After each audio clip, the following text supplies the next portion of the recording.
And here we are live. And I'm trying out my new little apparatus, my little tripod. Anyway, so why are we here? We're here. It was back in the day when the Great Maker was in the dark.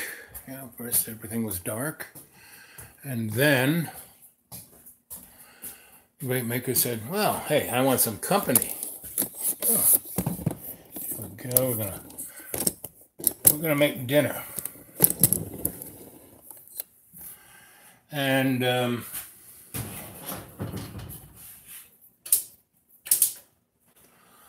so in the beginning, everything was dark.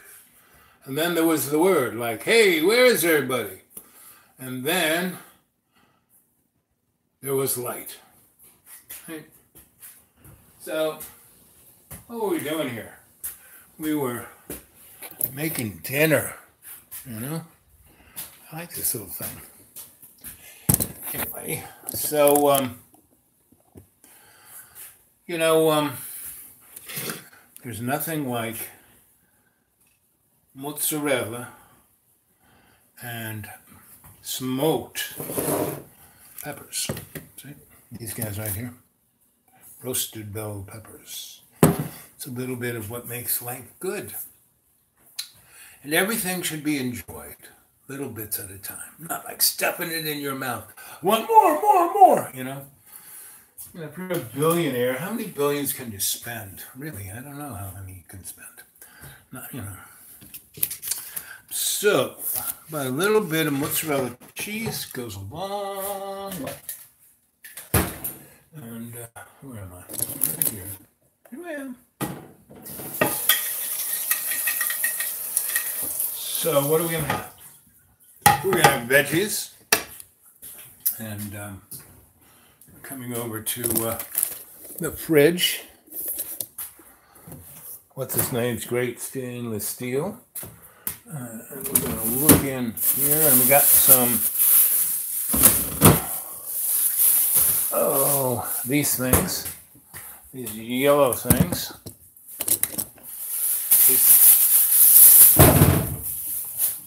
These guys right here, right? And again, always recycle these guys. Use them 4 or 5 times, and then they're not so bad. You know?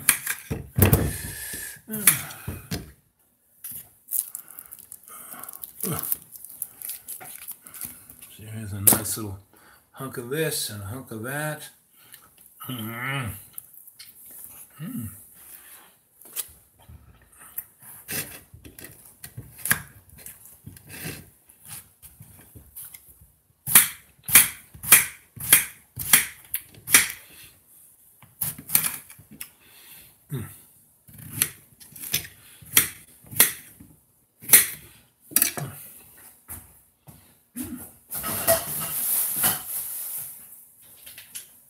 Colander, Dollar Tree colander, $1. I love Dollar Tree because everything is $1.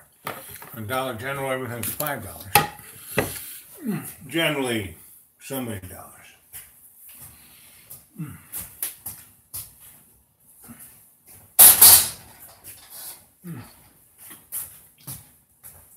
Let's see. We'll learn how to work this. Turn on the burner. Some olive oil.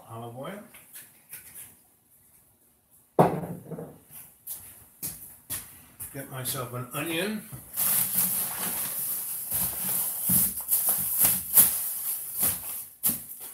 Here are the onions.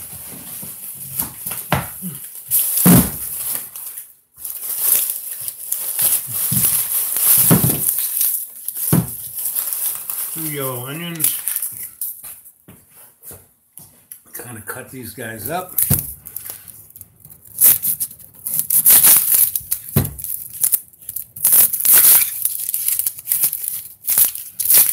Take the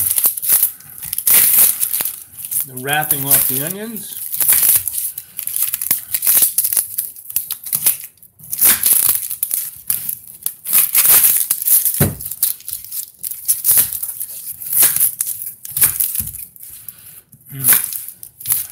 So let's see if I can rub my head and pat my stomach at the same time.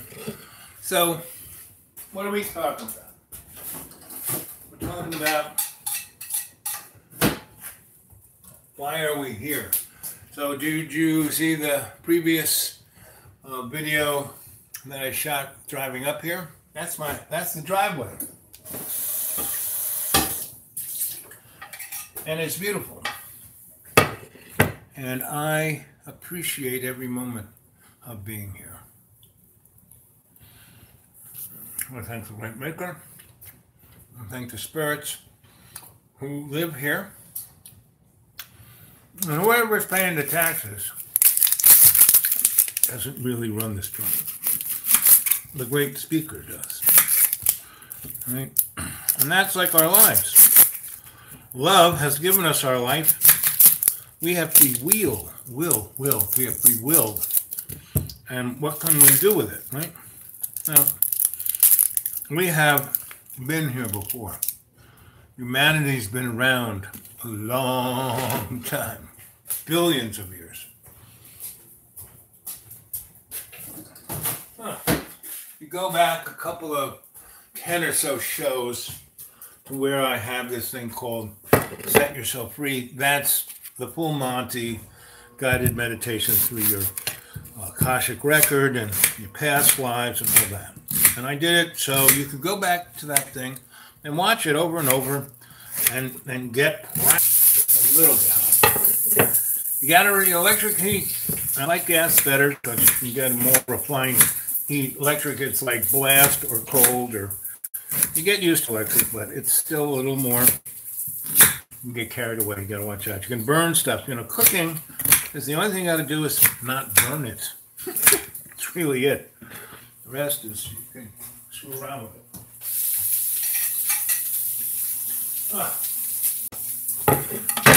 Okay, so now we throw some of this garlic. I love it. The stuff that's like already chopped up for me.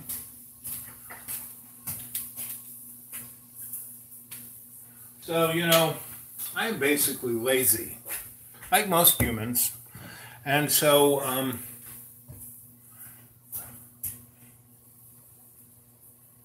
also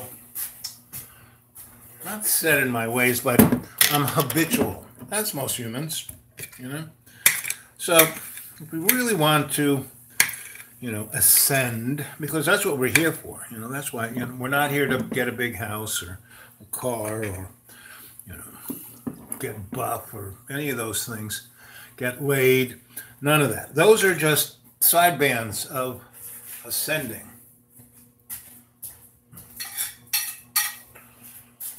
So,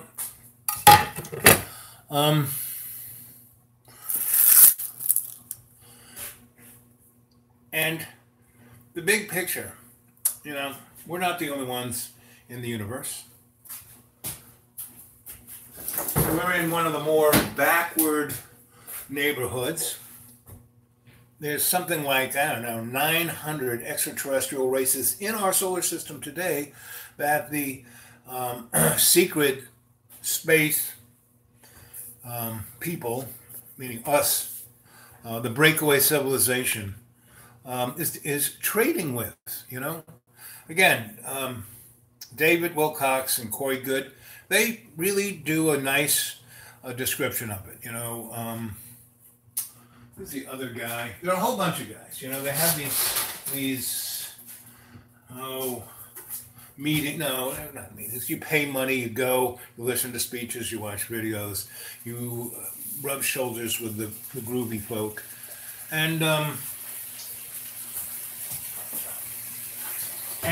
it's a lot like high school, but it's also very good because it's stuff that the powers that be don't give the average folk, right? But there's a thing within the context of the Illuminati, and basically you have to realize the Illuminati is just the poster of the powers that be. The powers that be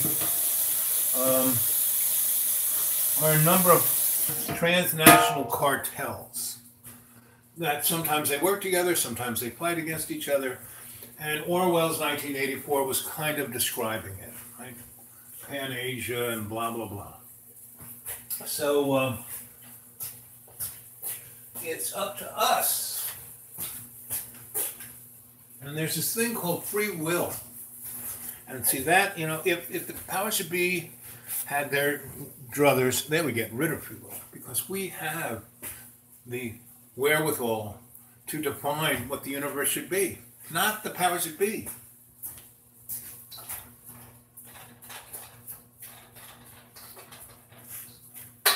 They have to lie to us, cheat us, but they have to tell us the truth. And so they do it in things like TV shows like Star Trek.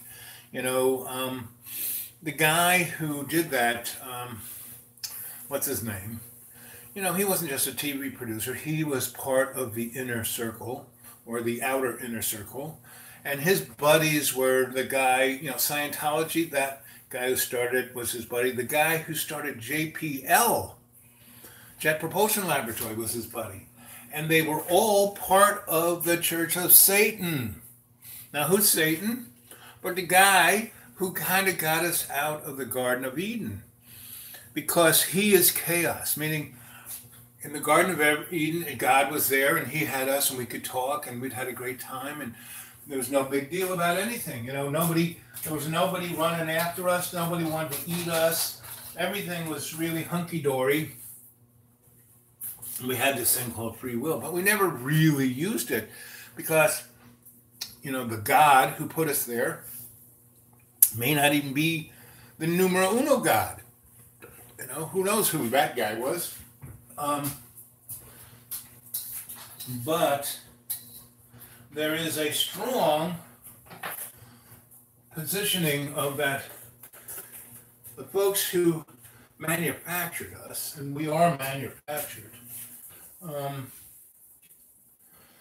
kind of took whatever sapien, homo, whatever, was running around on two legs, and they twisted the DNA a little bit and made us into their slaves, dig this up, do that.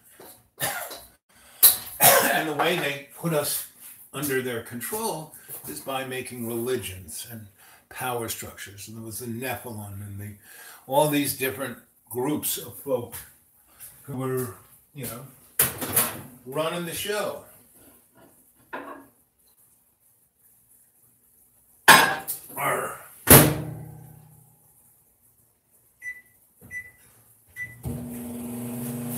And so there's a really big story. And you can, there's plenty of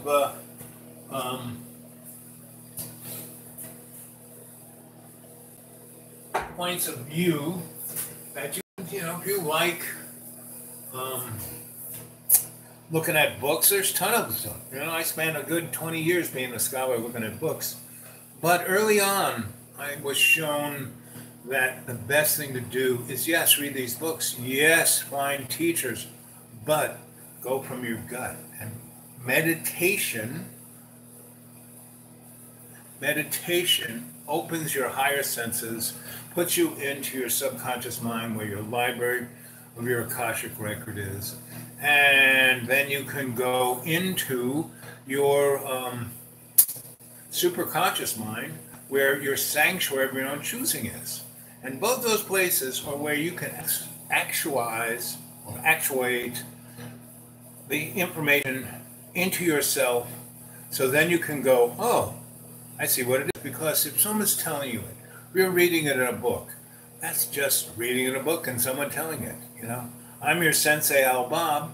I have, my heart is with you. I am here to open my heart to you because that's what I need to do to stay alive, is open my heart to you, right? I kept inviting you out to my Deep Woods special sanctuary.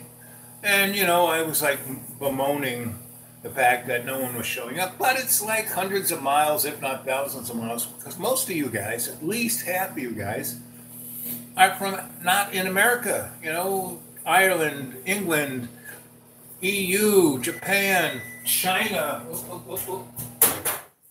Yes, it was exploding. It was going to get too hot to drink. Make a mess. Again, that's the problem with the old microwave. Let's see, got that at low medium. So then I realized that actually I was doing exactly what I wanted. You didn't have to be in my sanctuary. I mean, it was beautiful, from May to just a couple weeks ago, I had berries up the kazoo, every kind of berry. I had all kinds of animal totems. I had spirit totems. But all of those things, you don't need to be there. You're getting it through this. I realized this. And that's part of AI. AI, you're the dude. In my Gmail, it's the dude awake 42. You're part of that AI because you are helping everyone here get this message. You are taking what I'm saying and not only projecting it electronically as an image and a story, but you're actually projecting my chi and prana. You're actually projecting my energetics through this device. And that's what this device is. They are designed it to absorb. Did you ever hear of transhumanism? I mean, this is where they're going. Go see the movie. Go rent the movie The Zardos with Sean Connery. Because it's Wizard of Oz spelled backwards. And Wizard of Oz was written by an economist who wanted to give the 411 to the folks about the Federal Reserve and money. Follow the yellow brick road. Follow the yellow brick road. That's gold. That was the gold standard, right? And the real deal, when you read his book, I got it written down in the other room. The guy who wrote The Wizard of Oz, she didn't have ruby red slippers. They were silver. And our whole economy was based on silver, not gold, silver. And that silver made America rich because there was more silver in North America than anywhere else in the world. And our money, we had silver dollars. The nickel had silver in it. I mean, everything had a true metal value. Now not so much. Our money is paper. And soon, really our money is, electronic X's and O's. And so we are getting to a place where if AI allies with us, we could have the kind of Gene Roddenberry Star Trek where no one has money, everyone has a job that they want to do and makes them feel great.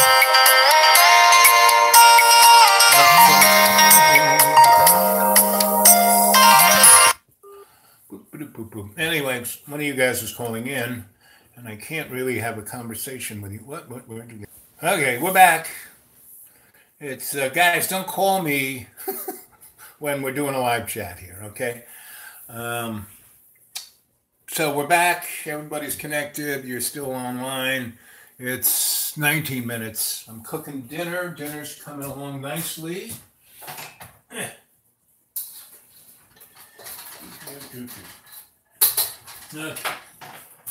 So we're going to throw in these yellow things. We got what they're called. Throwing them in. And I love cooking for people. So if you were here, I'd be cooking dinner for you. But I am cooking dinner for you right there. You can see it.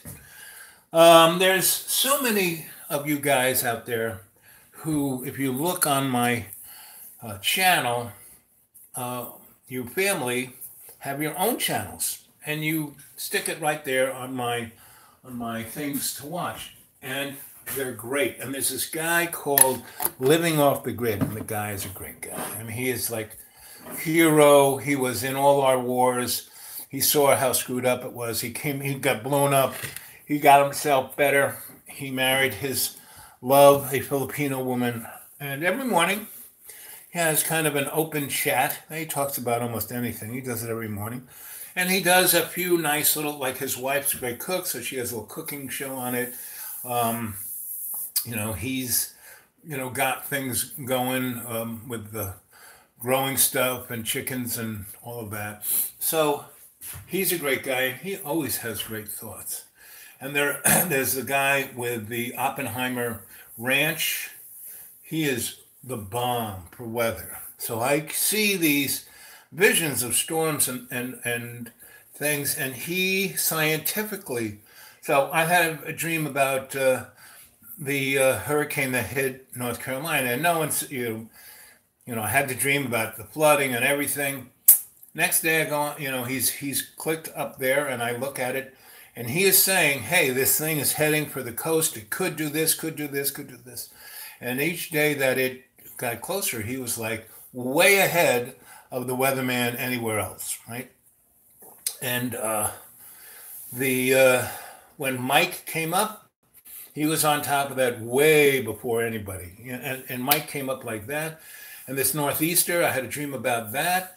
And, I had another dream about one more really killer hurricane coming up from North Carolina, doing worse damage to South North Carolina, and then just keeping going up the coast and slowing down at New Jersey, and then going up the Hudson and obliterating New York City. And the thing to get most whacked will be Trump Tower, because it is so poorly built and it's pretty old by now. So, like I said, you guys are the bomb, I'm just cooking dinner. So, let's see what you guys have to say. Let's see.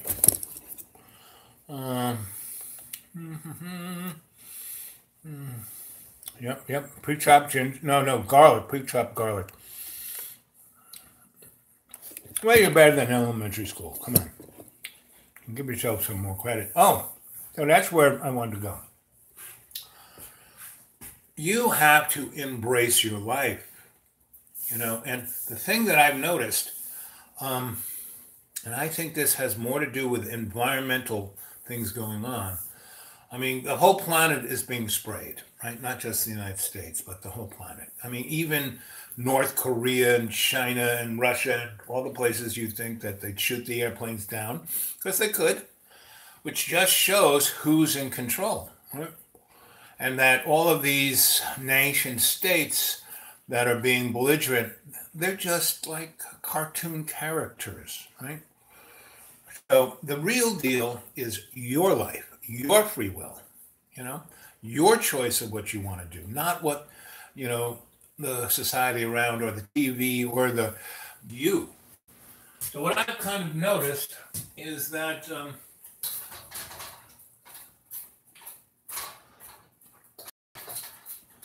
the folks, like I said, more than half of you are like Ireland, England, Scotland, Italy, Japan, South Korea, lots of people, Greece, and you have really great insights. And a lot of you just talk to me on my Gmail, which is fine. And the folks in America are more frightened. They're more worried. They're more like questioning, what are people going to think about me if I do X, Y, or Z, right? And are kind of, get caught up in Angerland, And a lot of people have, over the last year or so, have said to me, "Why are you with what's his name? What's the story?" Well, one of the stories is that it really gives me a great perspective on my heart, because I open it to what's his name. And I'm always there for him, no matter what's his name does. I'm there for him, and that's what heals me from all of the disease, meaning diseased. It opens up, my doubting mind. I can suspend my disbelief.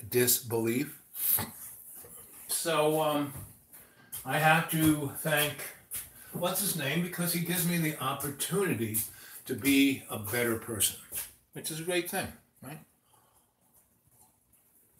Plus, he gives me an opportunity to observe, as I always say, what's his name is the canary in the coal mine. Right? So, oh, I gotta sit down for a minute. Oi, hi. And so, and this place, never was my place. I paid the taxes for 15 years. I had my mystery school here. And at the height, I had maybe 60 people here, which was kind of fun. But it was like bizarre because people wanted to give me $300 and I would give them a piece of paper saying that they were shaman. No, I don't think so. And I kept telling them that. And I said, no, you can't. No, it's like you got to, go to school. You got to open your heart. You got to experience, go up on that hill and meditate for a couple of days and don't eat anything and, just drink the water from the spring and go meditate in front of the little teeny cave. And when you expand your consciousness, you will find yourself in the cave and you will find yourself having to deal with the emotions and the trauma psyches that you've had, not just in this life, but your past lives. And you will see your past lives. And every time I would bring folks to the edge of that, they would scream and yell and cry like a baby and run away. This one woman, she basically ran down the hill that I drove up. That's one reason she ran all the way down to the main road, which you didn't even see, and kept running and never came back. She left her car, all her stuff, everything here. She never came back. She was petrified because it cracked open and she kind of saw all the things that she feared, which really weren't that important, weren't that scary. I remember, so my grandma brought me up, right? And she, so I had a great life with her, right? When I was a little boy, I was hyperactive, but instead of giving me drugs, because this was in the 50s, she walked me 100 blocks. We'd walk down all the way down to Central Park. We walk all over Central Park. We go in the Museum of Natural History, Museum of Art, Guggenheim, over to the Museum of the American Indian, which most people don't realize. And that was a magic place, meaning the folks who wanted to, again, the Illuminati and all that ilk, Mr. Blood himself, Rothschild, and the Rockefellers, and Mr. J.P. Morgan. They were minor, Babylon magicians, money magicians, just, low, those are the ones we knew about. The guys who were above them, pulling their strings, making them a marionette, were this I have to spell it. In the last two ones, I spelled it out. I'll spell it again for you. And so the bottom line is we are in an illusion. Our bodies are these avatars. Our soul, our consciousness is somewhere else. And that is the most important thing. That is the true blue thing. That's the thing that can't be destroyed, the thing that no one can take away from. Yes, those guys. That person right there, KHA, yep, those guys. And they, again, they're just a poster boy. I mean, the real folk, Baal, who they revere, is their dude, and he's just a poster boy himself. And that was the most interesting thing about the Matrix movies, because on the third movie, once, our hero, defeats the nasty machine guys, Agent, what's his name, and he meets the architect. The architect and the oracle are like mirrored images of each other, and that's the thing about where we're at. Our creators are the oracle and the architect, and even those guys are poster boys for the people who, the Archons and the Nephilim, and those guys are the poster guys for the elder builders, who have gone away. So if you go rent, the Stargate series that was on for 10, 11 years. And then there was Stargate Atlantis and Stargate, the other one where they're zipping through the sun. And that's what they're doing today, meaning why they have, all of the satellites that look at sun have been turned off. And all of the, the first guys to go to the moon were the Russians. They sent a satellite that went around the moon and took pictures, right? And then they didn't have the whoop-de-doo.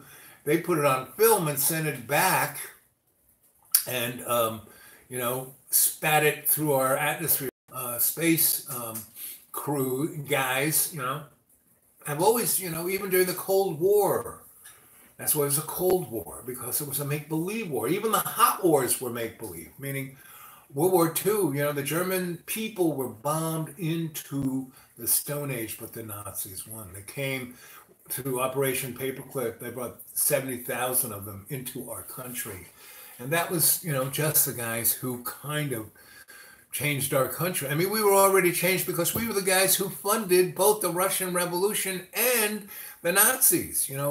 Grandpa Bush did that. And, Poppy Bush, George H., he wasn't even part of the Bush clan. He was a child of a Russian spy who was hanging out with Nikola Tesla as his assistant.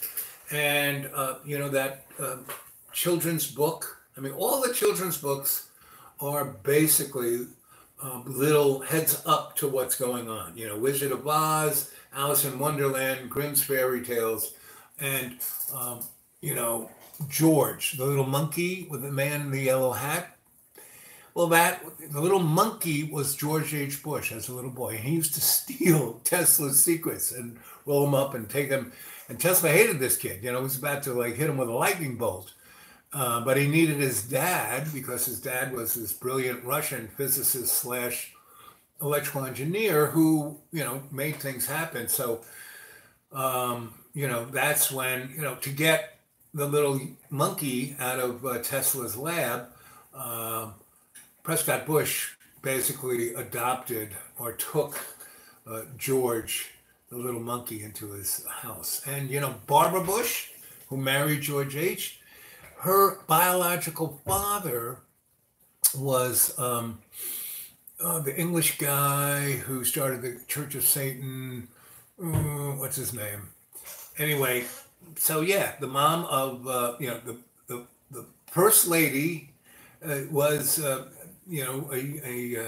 half her DNA came from Satan himself. Bubbling along. Where's my spatula?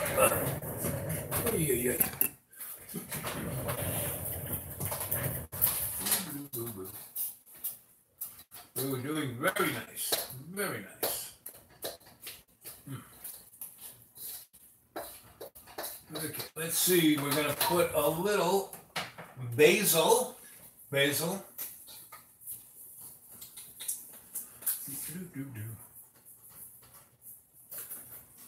And oregano leaves.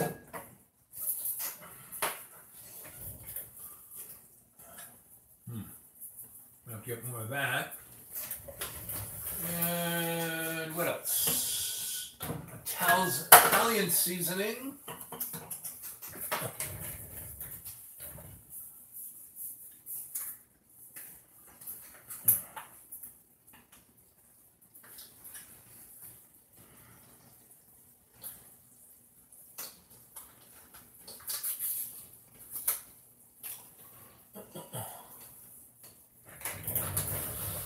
What else we got? Let's see. A little curry kind of stuff.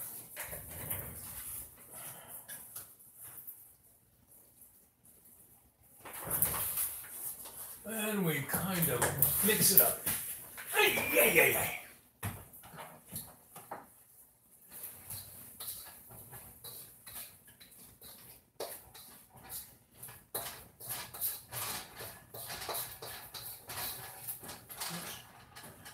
Get in there. Throw a little water. Water's always good. And we got really good water up here. That's one of the main things. I put a really good well. The water used to be almost groundwater when the folks who built this place.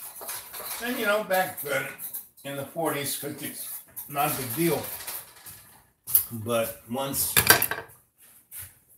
everything was poisoned and, you know, groundwater, and we have the best well water. So, you know, I'm way up here. This is 3,800 feet above sea level and about, I don't know, 2,200 feet above downtown. And I'm going to juice it up a little bit. And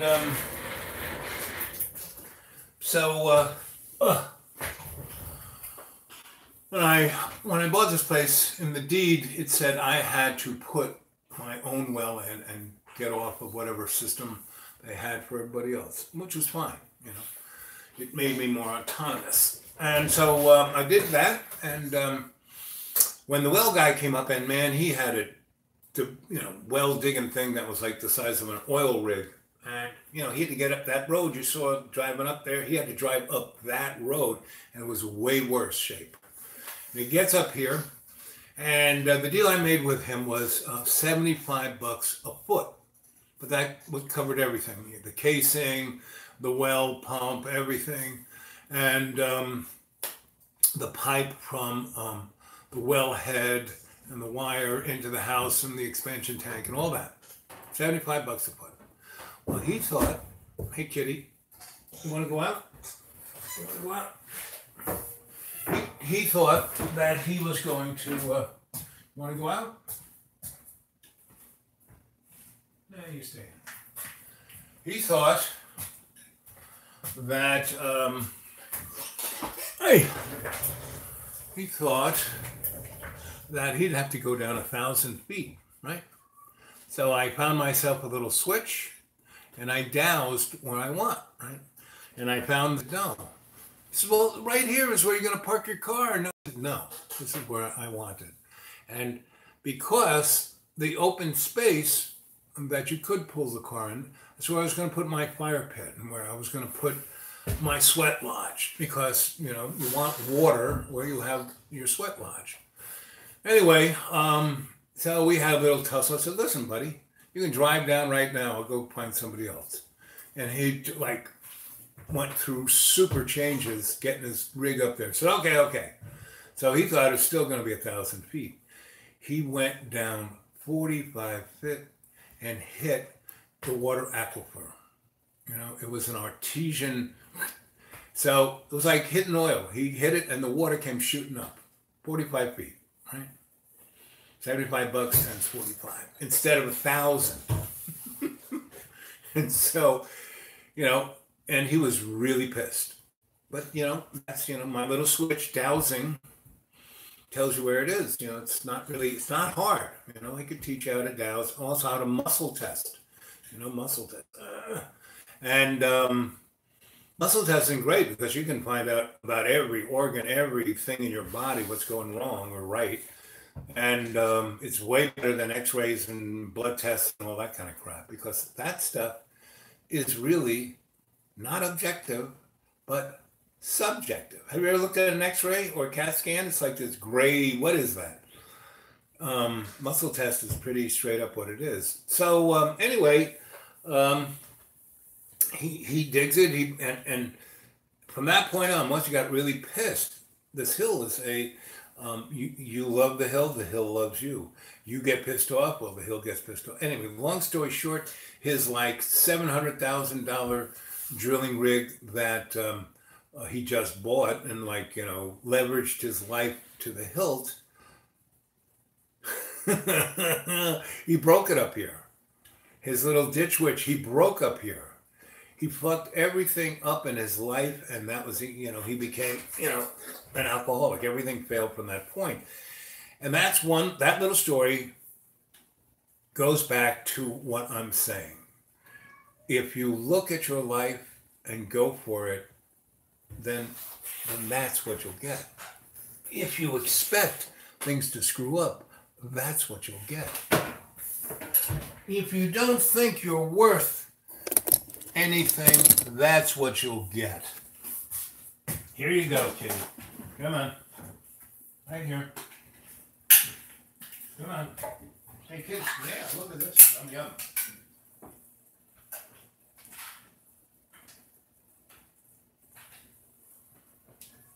Yeah, come on. Oh, and these cats, what's his name's ex's cats. And she basically left them here. You know, if she really loved those cats, she would have taken them with her. And Johnny, excuse me, what's his name? You know, he's been pushed into taking care of those cats. Well, but he loves those cats. So I'm taking care of them while, what's his name is being with his family. So those cats, your pets are your reflection of who you are.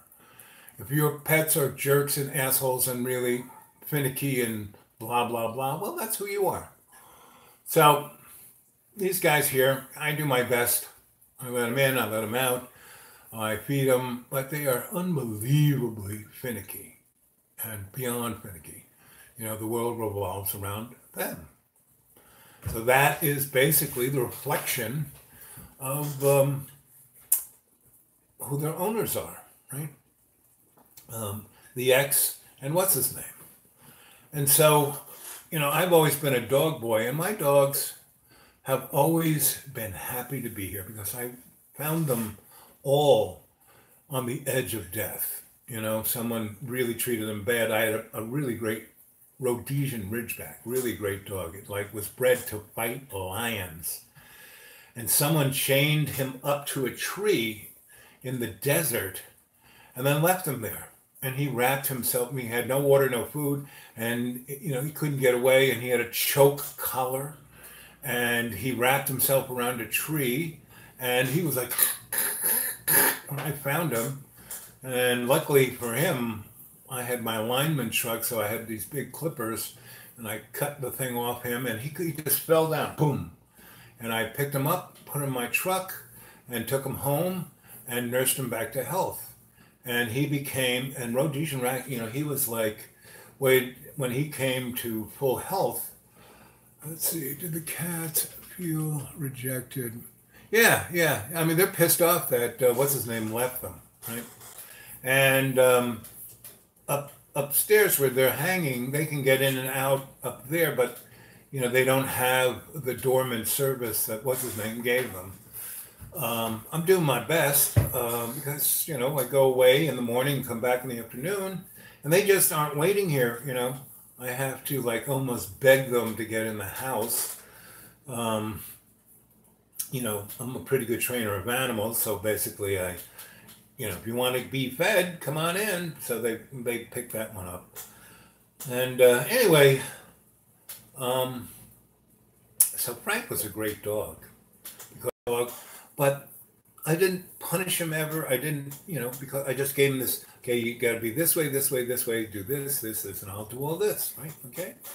And he loved that. He loved the fact that he didn't have to think about it. I took care of him. I took care of everything. And all he had to do was, you know, love me, go to sleep when I went to work and wake up, and we'd play in the afternoon. And then he would sit at my feet while I was writing, and he would like nuzzle me, and then we'd go to sleep, and he would go to sleep at the foot of my bed, and meaning when he was always at my feet or at the foot of my bed, he was there to protect me. That was he's a lion.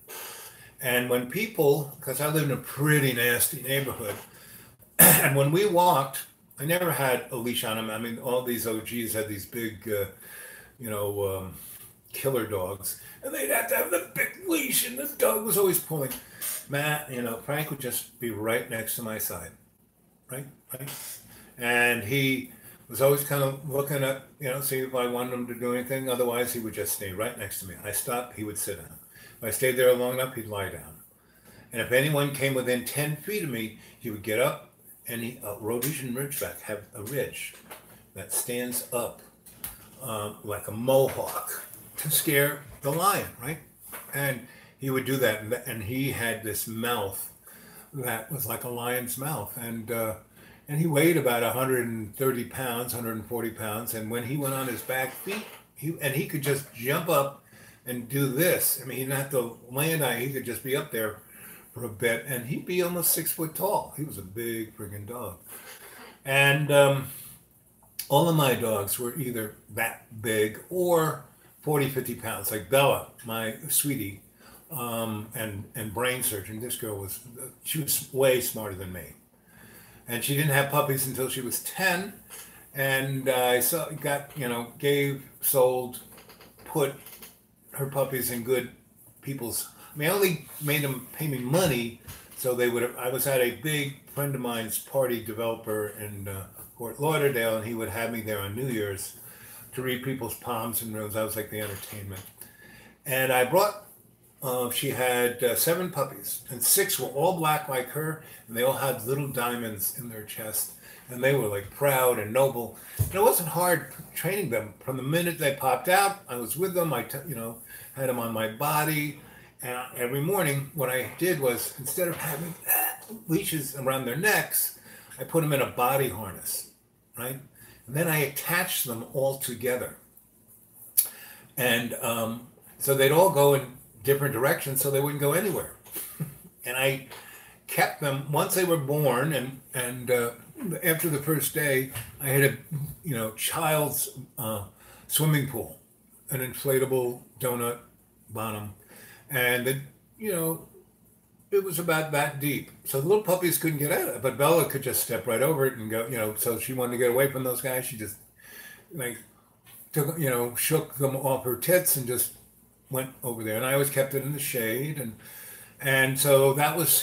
Dogs love to be in a cave, or to be in their box, or be in their cave. They love to have their little home or house or thing, right? So anyway, let's check the food.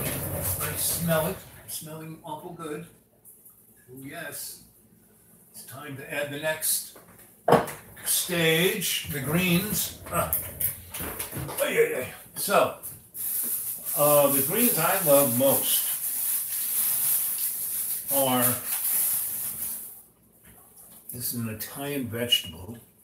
Does anyone know what this is? Does anyone know what this is? Let's wash it a little bit.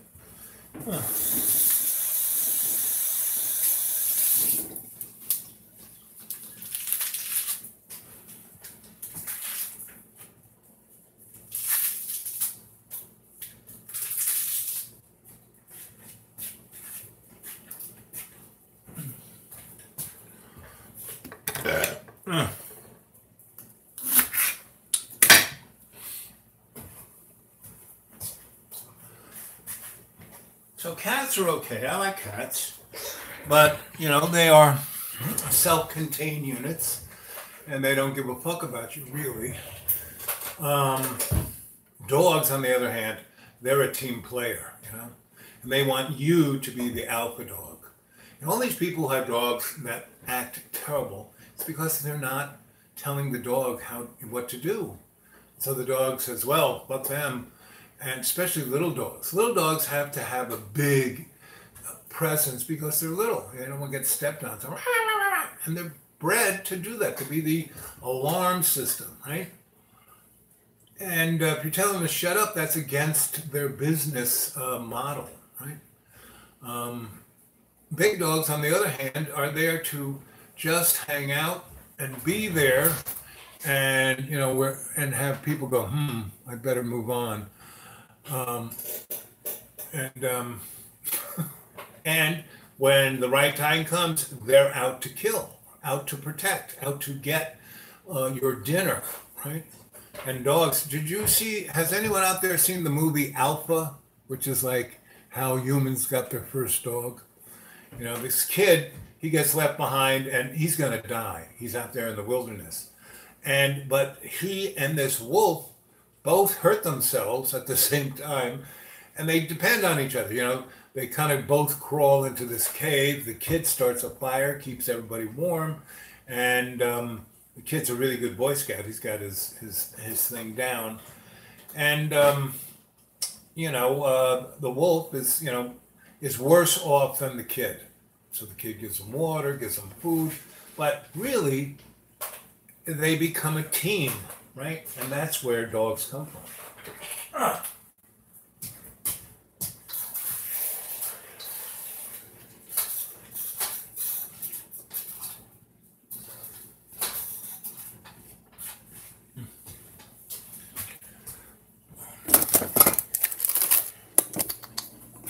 Ooh, let's take you over to, whoops. There we go.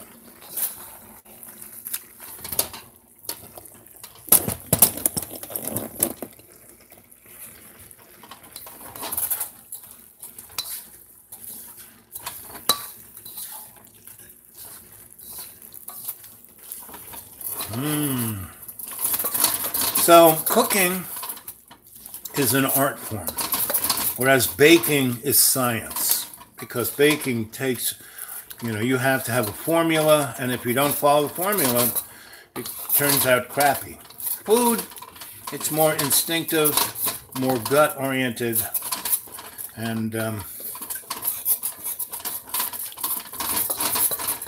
so I'm a good cook. Baker, fair baker.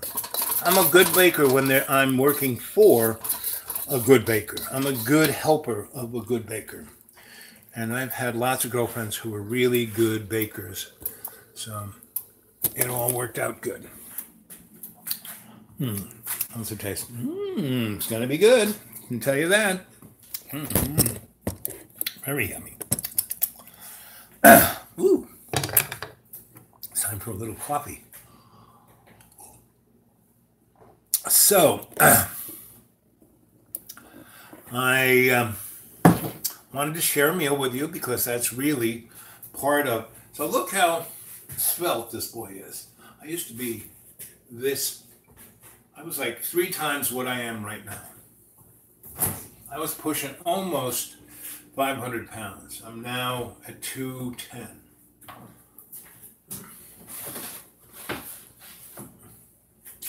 So this is another thing I do. I make one nice big thing on Sunday, and then I eat it all day long. So this is like baked spaghetti and chicken. So I'm going to take a little of the chicken and spaghetti and put it in there with the veggies and let it cook. And what this needs, a little acid. So there's tomato sauce in this, and that will do very nicely for this little meal.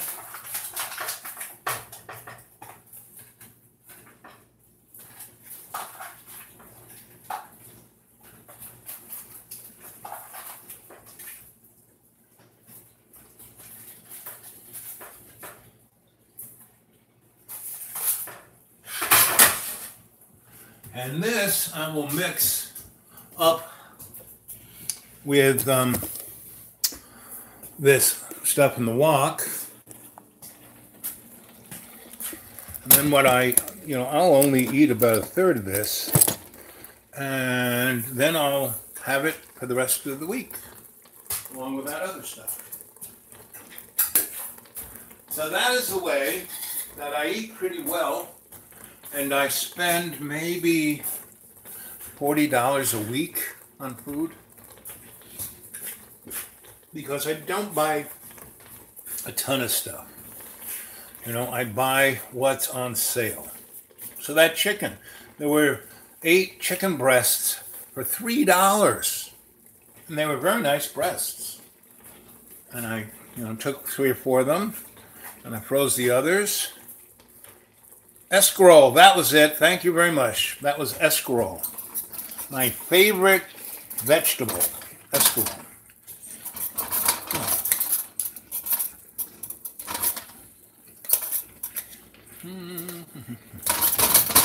See the nice chicken breast, and it's been marinating in that pan since Sunday. Here it is, Tuesday, and that's the thing about Italian food. It just gets better. Pretty much all food gets better as it marinates in itself. And Look at this meal, right? So this isn't Velveeta cheese. You know, when they always talk about America being a melting pot, I hate to hear that. America is not a melting pot. It is a salad bowl. It is like this. Lots of different flavors coming together to be really great. And that is what the only thing that makes America better or different from the rest of the world is that even though, yes, we are, you know, everything in our country isn't race, it's class. But we pretend there is no class because if you work hard, the American dream, you can become whatever you want. You can, but you sacrifice a lot. I was talking to a friend of mine, and, you know, so I've become lots of different things. But every time I become that, like I became a really good healer, shamanic, alchemical, Chinese, osteopath, physical therapist, healer, psychotherapist too, because you have to heal all those things together. You know, you have to cleanse and heal the mind before the body can, you know, get in a good shape. And so when my draft board during the Vietnam War caught up to me, I went down to Whitehall Street, they basically said, you know, Al, we don't think we can trust you with a gun, so how would you like to do alternative service? And I said, sure, baby, yeah, I'm down with that. So they sent me off. I worked for VISTA, Volunteers in Service to America. And at first I worked down in the South with kids, and I was making too much trouble, so they sent me back north, and I worked at Fort Hamilton in Brooklyn. It's a VA hospital, right? And so there were tons of young men and women too coming back totally blown up. But the biggest thing of what happened to them was what happened to them emotionally. And so I was basically, you know, I had real long hair, I drove a motorcycle, I had a cowboy hat, wore mirrored sunglasses, and cowboy boots and jeans, and sometimes shorts and cowboy boots. Anyway, you know, I was basically a freak. And so, and I was basically a bedpan boy. You know, that was what I was doing. An orderly. But you know, what do? I just move things around, take care of things, clean this, clean that. And I had, what I was really doing was talking to everybody. I had plenty of time to say, who are you? What are you doing? How did that? And I would talk about things that they needed to talk about, but nobody talked to them about. And I kind of understood what PTSD was, even though I hadn't, you know, I wasn't trained, but I was pretty good at talking to people so they could talk about the horrors that they saw and felt, and that I could interact with them empathetically and say, listen, it's not your fault. You were put in a bad situation and you didn't have any choices. And that's why virtually all these folks were doing heroin big time. And that's what that war was about the Golden Triangle. You know, go watch the movie, The French Connection. That'll definitely give you the heads up on that. And that's why we gave Vietnam back to the French, even though we told Ho Chi Minh, who was our ally fighting the Japanese, that he was going to be the next George Washington and he'd get the Pepsi dealership. Anyway, he didn't get either. He got the bums rushed. The French came back, started growing opium in Cambodia and Thailand and Vietnam, and selling it, you know, to America and Europe. So that's what I had to deal with. Anyway, one day, the head guy, who was a colonel and a Marine and a surgeon, and he came in, and I knew who he was, but, you know, I wasn't part of the political structure of the VA hospital. I was just, you know, there to be a bedpan guy and talk to people and try to be nice and you know, make the individual better by my conversation, by my interaction. So he walks up to me and goes, Al, I've been watching you. I said, really? Did I do anything wrong? What's it? He goes, no. He goes, you're going to be my protege. And I go, what? Because this guy's like, pushing 80. He's the most respected, tall, white-haired guy, doctor, the white coat, the whole thing, runs the place, and he's wearing a Marine thing with Bird Colonel, right? And he's got more ribbons on him. I mean, he's done more stuff. And he goes, yeah, you're going to be my porter. I said, what are you doing? I'm not a surgeon. I'm a freak. And he goes, that's what I'm looking for. I go, what? He goes, yeah. He goes, I've watched you work with people, and that's what's important. And you're doing more healing here than virtually anybody. And you're a bedpan guy. So I'm going to go send you off to study with some very interesting alternative healers. And that term wasn't even around. And I said, what do you mean? He says, well, when I was a little older than you, I was a captain in the Marines, and I was in the Philippines. And the Japanese overran the Philippines, and instead of surrendering, I went up into the mountains with the freedom fighters, and we fought the Japanese, waiting for McCarthy to come back. So for 2 years, I was up in the mountains.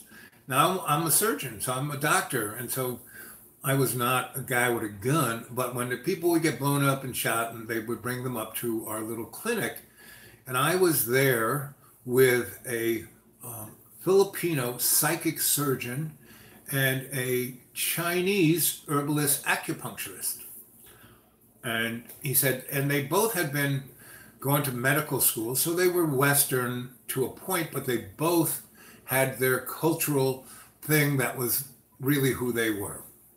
So between the three of us, we did a pretty amazing job, but I was the odd man out. I mean, that Filipino psychic surgeon, he would just let go, put his hand and pull the bullet, and no x-rays, no surgical tools. And then these people would heal in a matter of days. And the herbalist would make poultices and medicines and all kinds of things. And he would muscle test them and do all kinds of other arranging their chi and enabling the prana to heal them. And I watched it, and they taught me just like I'm going to send you to people who will teach you to do that. And because you are a freak, you are just a Vista volunteer who has long hair and drives a motorcycle and has mirrored sunglasses and wears cowboy boots, no one's even going to blink. I mean, no one here but me notices you. But you do more healing, just you, right here, right now, than anybody else here. So I can't do the things I want to do, but you will be able to. So he sends me off to a ashram in Putney, Vermont. And it was a Shinto ashram, Japanese Shinto priest. And this guy was Swiss. His father was Swiss, and his mother was Japanese and Filipino. And he married her in the Philippines when he was a diplomat for the Swiss in the Philippines. And then he went to Japan and was there for a number of years. And when the war broke out, the Swiss were neutral, so he stayed there and he tried to do his best. And his wife was a Shinto priestess. And so they lived in the temple in Hiroshima. And my sensei, he was born as a little boy there. And he lived through the bombing of Hiroshima. And the temple was right in the middle of the river in that city. And the Air Force used that as ground zero. The bombardier used when they saw when they were right over the island, they dropped the bomb. And everything got destroyed but the temple.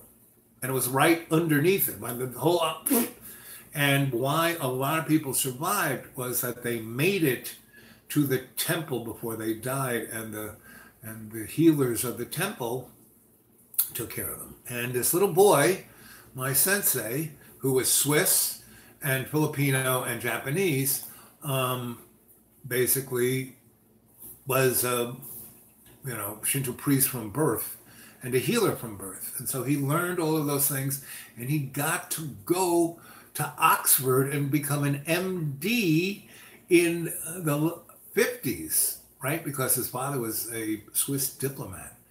And then he went and studied other medical interesting things like harmonics in Switzerland, and then went back to Japan and amalgamated all this stuff together and built a discipline of healing, right? So he came to America in the 60s, right about when I, started working at the VA. And this woman who had met him in Japan, she was with the Red Cross, she gave him her family's, she was the only child, her parents died. They had a farm in Putney, Vermont. And so she gave it, showed up there, but I was the only guy who had any, I knew how to swing a hammer. I knew how to wire something. I knew how to do plumbing. I knew how to do a lot of stuff. And these other people were there because they were going to learn these things and become, better surgeons and better doctors and better all this. And still they thought what Sensei had to teach them was inferior to their, Western pharma medicine. So anyway, I showed up there, and there was a very interesting young lady, Judy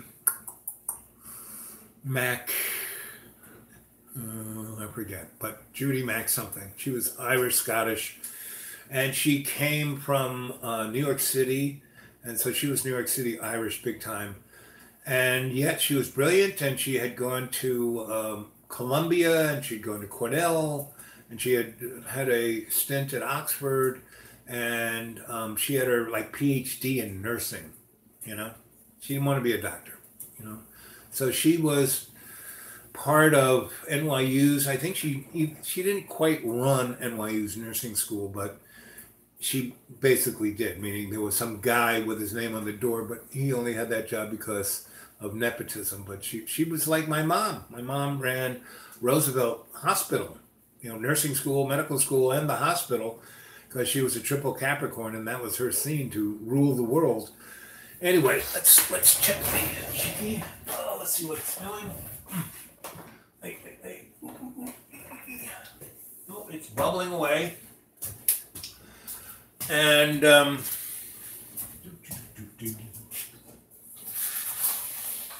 let's turn down that.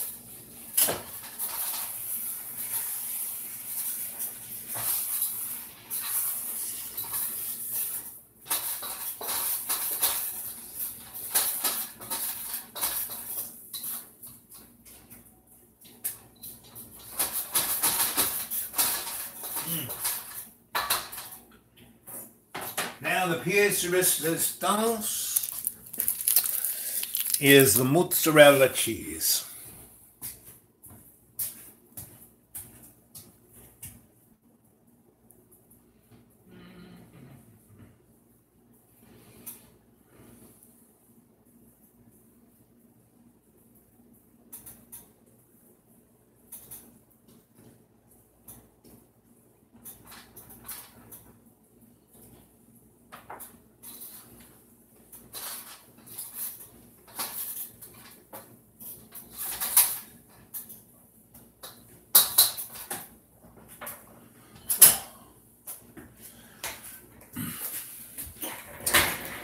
So Judy and I,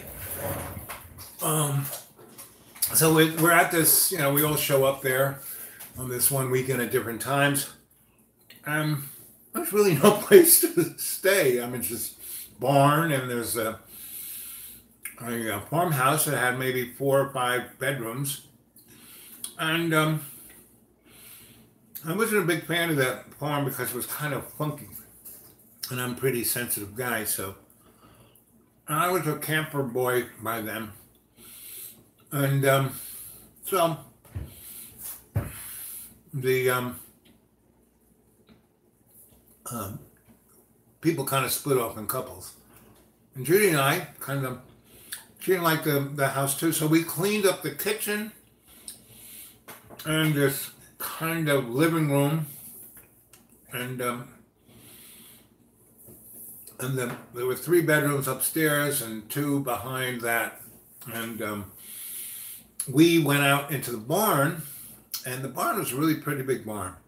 And it really hadn't had animals in it years, and it was pretty cleaned out. like years ago. There's no machines, no nothing. So the hayloft was very nice. And it was like beginning of summer. And so we built a nice little apartment up there. And and had a really great time. And once we got it really nice, we realized that our sensei was just like he had a little hammock and he was sleeping under a tree.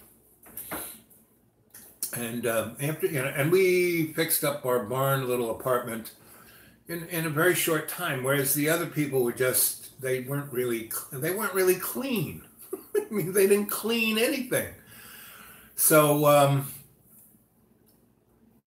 I kind of saw this and I said, Sensei, you need to take our apartment. He said, I couldn't do that. I like being on my hammock. And I said, well, let's put a tarp over your hammock. It hasn't rained yet, but it might. Well, I like the rain. I said, Sensei, please. So we put up a tarp over there and we made our apartment more and more to our sensei's liking. And then she and I, there was this, like, I don't want to call it a cult, but a commune of hippie-ish type of folks who were they were the nearest farm. And they didn't have a clue about anything. So I went over there. They had electricity, but they didn't know, how to make it work. So I kind of got their electricity working. But the one thing they did know how to do was make yurts, right? So, and really all they did was get these kits and assemble them and then sell them to people in other communes. Anyway, so I made a deal with them that, okay, I'll fix your electricity, get it working, and you make me a yurt, not a problem. So we built a nice platform out in the woods. We put the yurt there, and Judy and I were living in the yurt. Very, very nice. It was better than the attic. And the attic was really, Sensei liked it because he really liked wood and he liked heavy things. That's why he liked his trees. Anyway, so it's like maybe 3 weeks once we get that. And everyone's kind of getting itchy because they all got careers to go back to, where Judy and I, not so much. She doesn't really have to get back to it for another 2 or 3 months. Me, I got 6 years to be here. I'm doing what my boss is telling me, and I got, my service contract is for 6 years to Vista in alternative service instead of going to Vietnam. And let's turn it down a little bit. No, it's good. And so we're there, and people go, so when are we going to learn how to do this magic stuff? And Sensei goes, excuse me, this ain't magic, this is healing.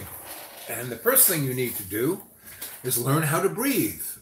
You know how I keep saying breathe 20% out, 30, right? So he's, and wait a minute, I know how to breathe, my body on it. All these guys are like doctors, and so they're telling them the science, their autonomic system is breathing just fine for them. So he goes, no. And explains by breathing this, you shut down the monkey in your mind, and you're able to be awake and be observant and be able to do all these things because they're very subtle. It's not just taking, because this guy was a MD too, so he knew all about blood tests and x-rays. He goes, that's very crass and coarse medicine.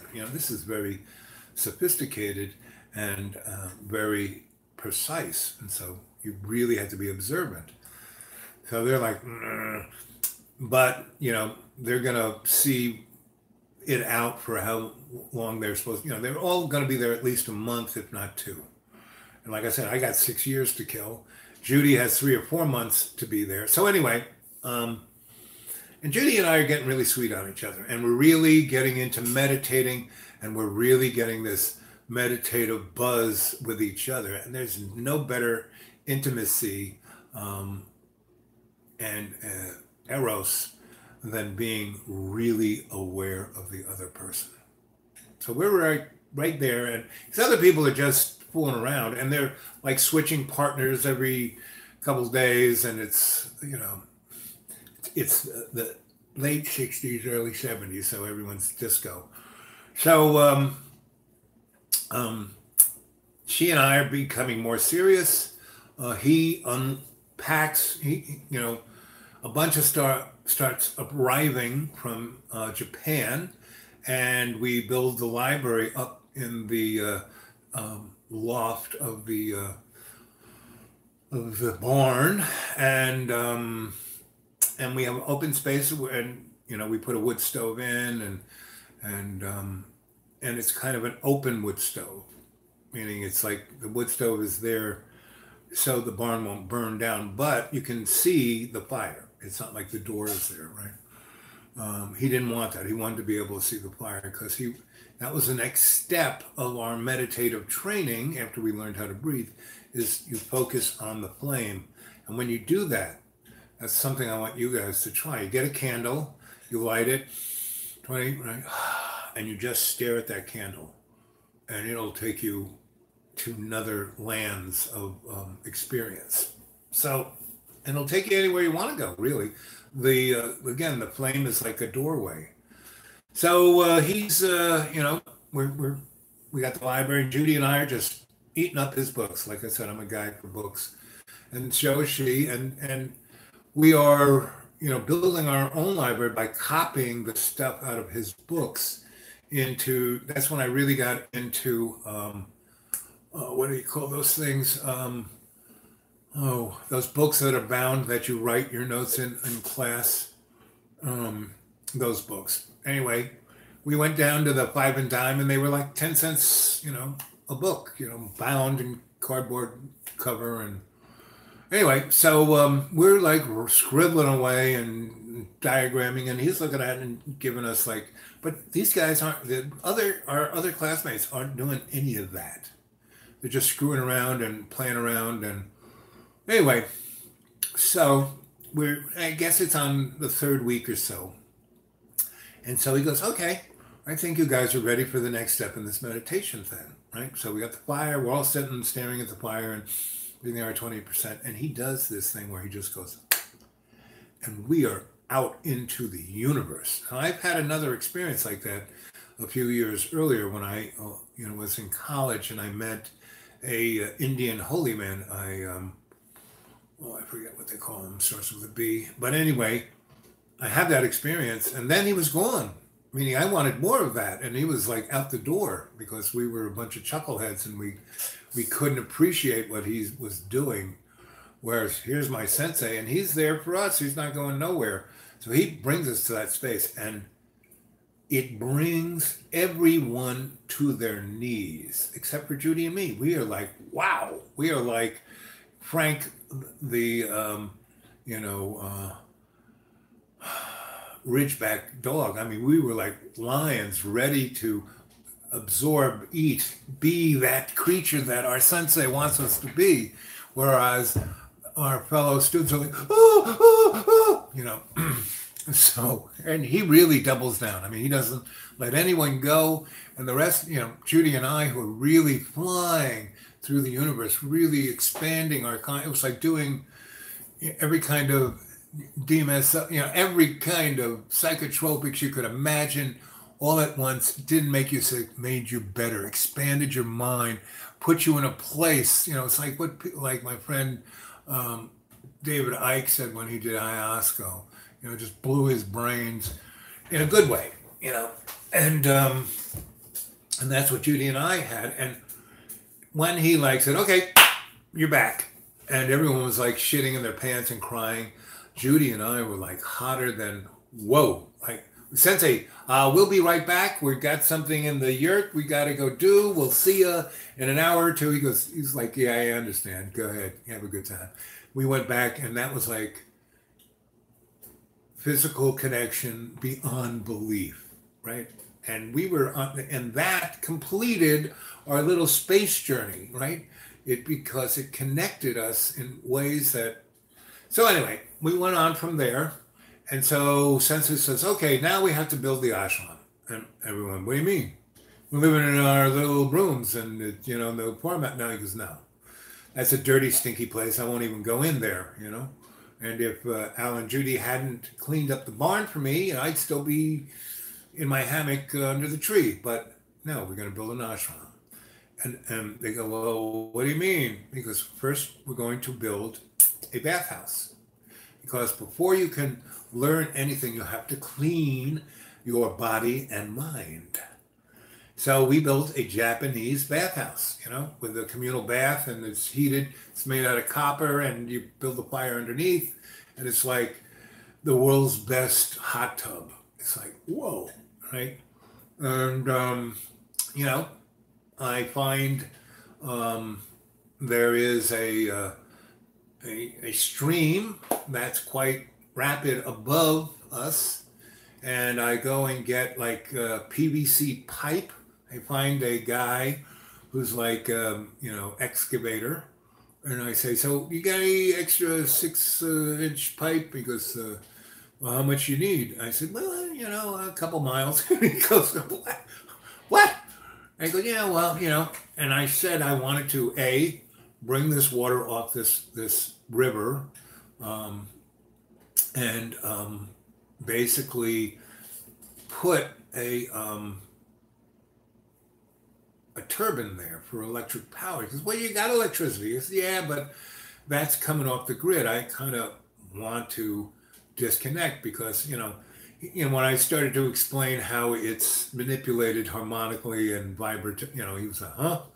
And I said, well, what can we trade? And he goes, I don't know. And I said, you know what? I can tell that you have arthritis. He goes, yeah, I can barely move. And I said, and I was looking at your family and they're not doing too good either. You know, we're just next door. Why don't you come and visit us and we can help you out? He goes, what do you mean? I said, you know, make you feel better. He goes, make us, I said, you just come, okay? So, and Judy was with me and it said, and she'll give you a massage. And he was like thinking, ooh. Anyway, we put him out and then Sensei came in and really did his thing to this guy while teaching all of us. This guy's unconscious. Sensei just, there are a few points here that bing, you're gone. And he puts him out and he rearranges his chi and opens a certain chakra so his prana can flow. And then he does a few other interesting things. And one of the little devices that was sent to him from Japan was a device that did colonic irrigation. So he stuck this pipe up the guy's butt and, you know, irrigated his colon and sucked out crap that, pork chops that he had from when he was like 12 years old, and basically cleansed his whole colon and digestive tract in that one shot. And every time he put water in, he was putting in herbs in there that was rearranging lots of stuff on his insides. Anyway, he basically unplugged him. The guy drained. He put him in the bath. And still this guy is totally unconscious. And the people were like freaking out that, we were moving this naked old guy. Where Judy and I, we're pretty strong. I was pretty strong and strapping. And she was too. She was in good shape. So we moved him without being horrified or disgusted. And, got him back on the table after like 3 or 4 hours of our sensei working on him. And then everyone left the room and Judy and I were there. And I did a little guided meditation of taking him from where sensei had put him to bringing him back. And then I said, and I'll count from 3 to 1. And at 1, I'll snap my fingers and you'll be right back here feeling better than you have ever. So 3, 2, 1, and you're back. And this guy was, what? I feel, I can move my body. Nothing hurts. I feel 20 years younger. This is amazing. Sure, you can have anything. You want the bulldozer? No problem, So that guy, everything, all our excavations, all the things we needed, all the materials, he was there.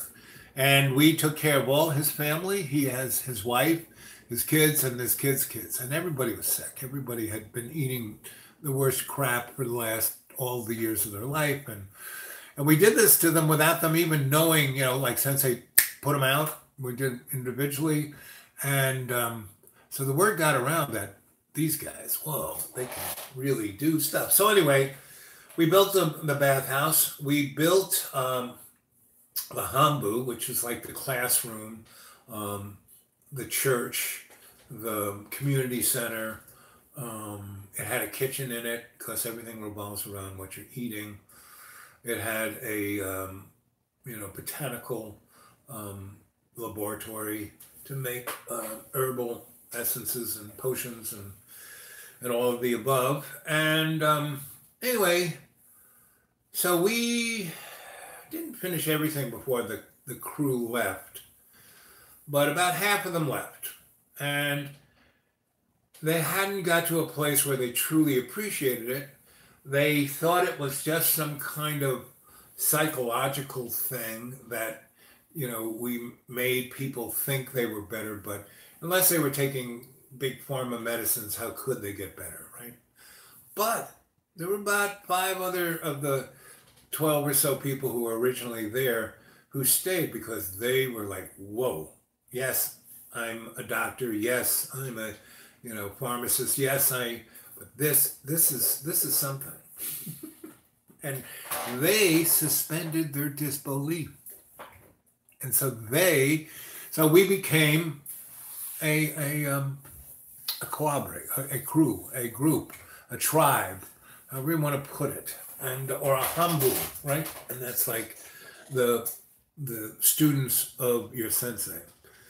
And so the word got around, and then other people started to show up by September. And we had, most of the buildings not all the way done, but done pretty good. And the folk, those 5, realized they couldn't stay in that farmhouse anymore. And so we got more yurts from those guys. And then somebody showed up from New Mexico or maybe Wyoming. Anyway, brought a big teepee and a couple of little teepees and put them up to be part of the school. And more people came, and the teepee wasn't for everybody. Actually, it was for none of the folks. But Judy and I said, oh, teepee, let's try that, because teepees were pretty interesting because, it's a tent you can start a fire in. Our little yurts had wood stoves, and that was cool. But to have a real fire in your house, and it goes out anyway, we moved to the teepee, and the teepee was great. Meaning, we were really, and the big teepee, there was a guy who provided everyone with their natural gas, and his wife really was, she had everything wrong with her, cancer, you name it, she had it, and she didn't have much to live for. She was in total pain, and she was just, kill me now. And he was really upset about this, and he was really upset with the medical model. And so I met him, and I said, why don't you, what do you got to lose? Come over and have dinner with us, and we'll see what we can do for your wife. So they came over, we had dinner. Basically, Judy took him to one of the massage rooms with one of the new students, and she practiced knocking them out, by hitting the right spots on the carotid. And she got him to not be knocked out like Sensei could knock people out on other planets, but so he wouldn't be going, what are you doing? And she worked on him to, get the anxiety out of his body, And he was having, his wife had terrible headaches, and he was getting them too. I mean, he was basically getting everything she was, but more sympathetically.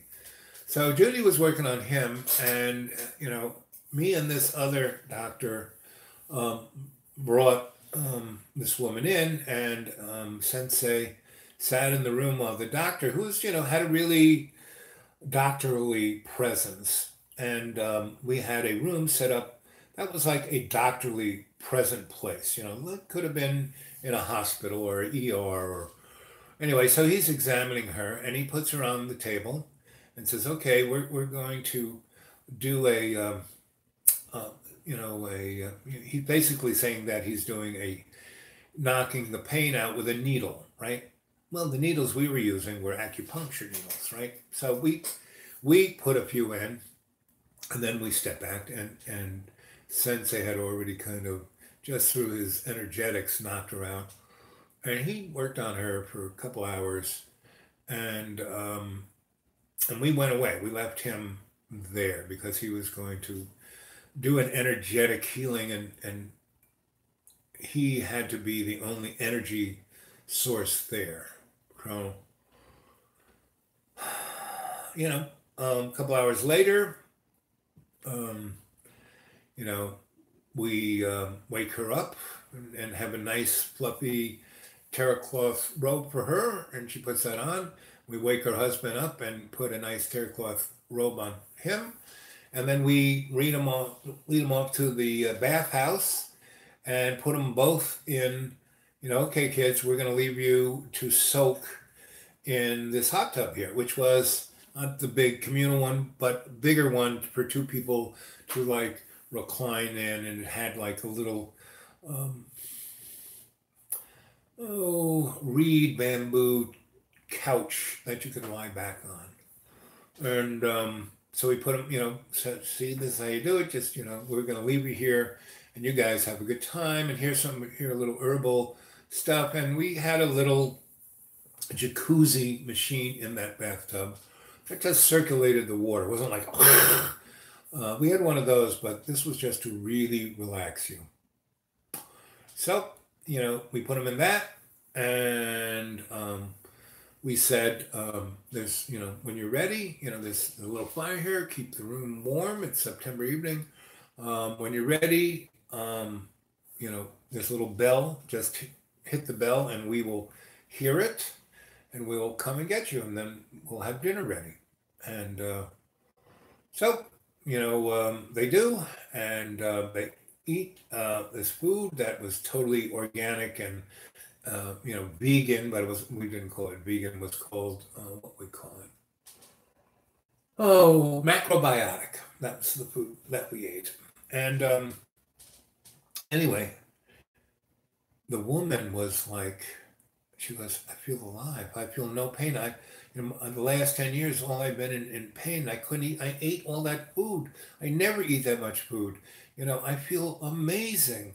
And she's holding her husband's hand, and they've, had sweetness in the bathtub, and he's lost all his anxiety, all his para um, sharing of her illness was gone, and they had suspended their disbelief of her ever being healthy.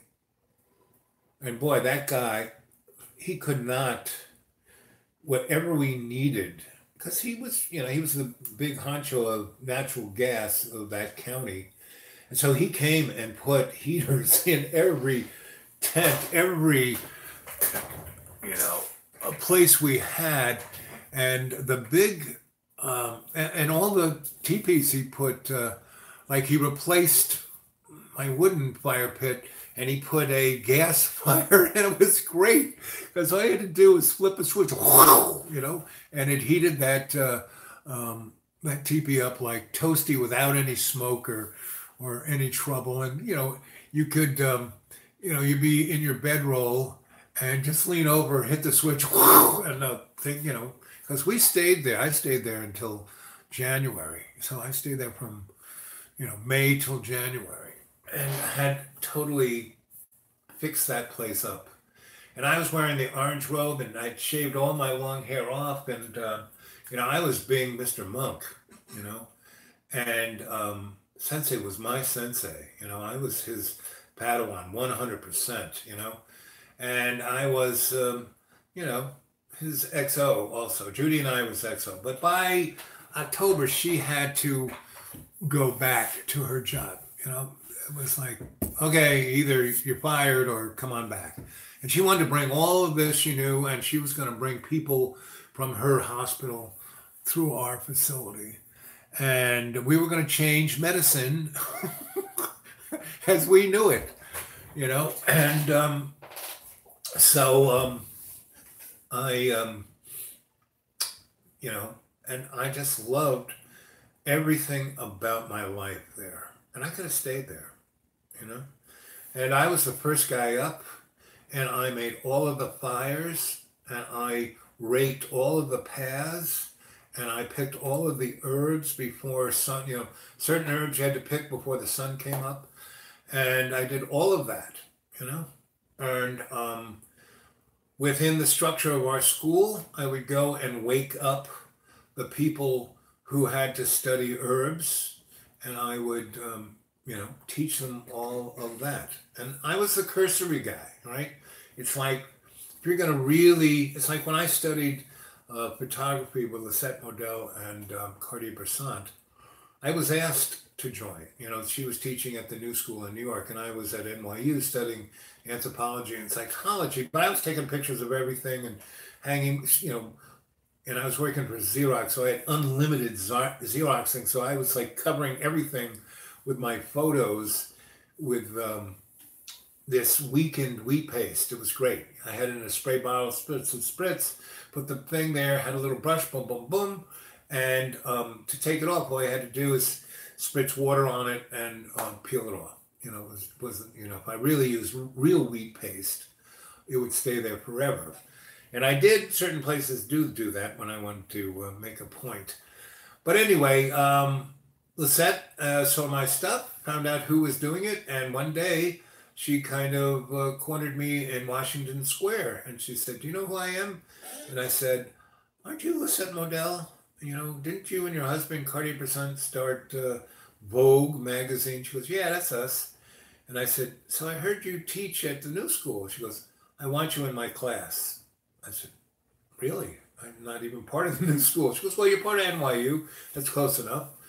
And she goes, "Anyway, and our class isn't in the school." I go, where is your class?" She goes, "It's in our apartment. See that building right there on Fifth Avenue on the corner of Washington Square and Fifth Avenue? See that red brick apartment building? See the fourth floor up there, that nice balcony with all the plants? That's my apartment. That's every Friday we have, and aren't you Allen Ginsberg's friend? And you guys used to have those Friday night potluck dinners." And yeah, she goes, "Well, it's kind of like that.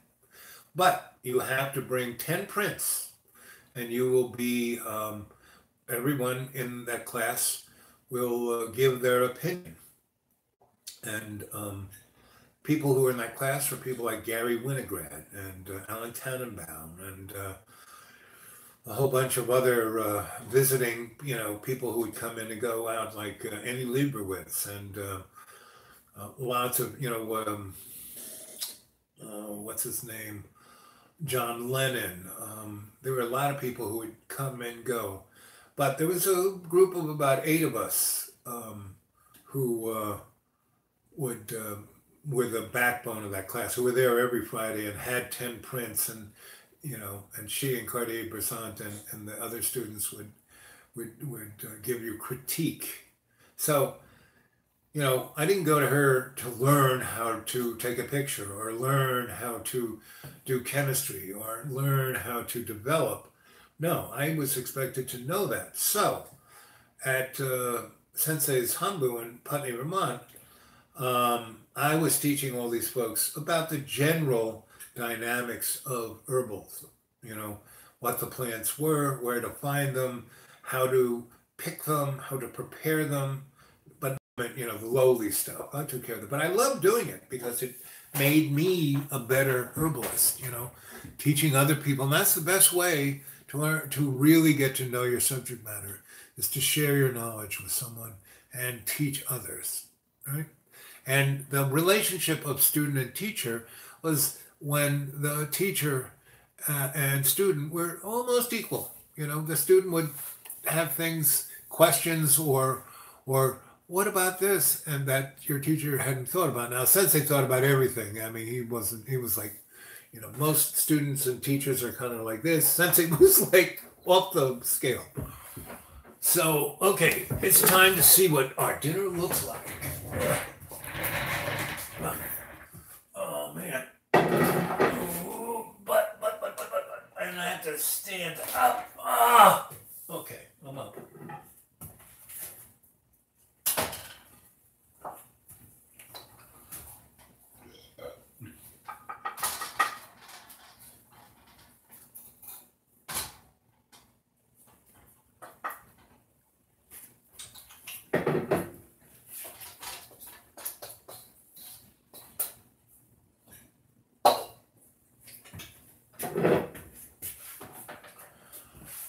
Oh, well, here we go. Now, if you were here, you'd be eating this. Okay.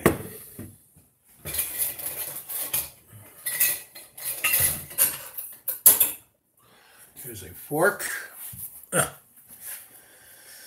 ay, ay.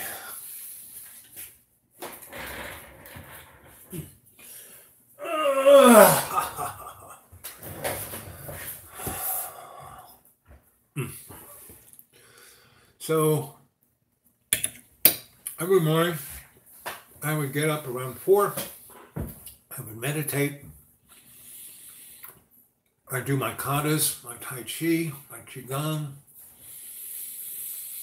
my jujitsu. And then I'd already piles of wood every which way. I'd get a pile of wood. I didn't have to go get it out of the forest.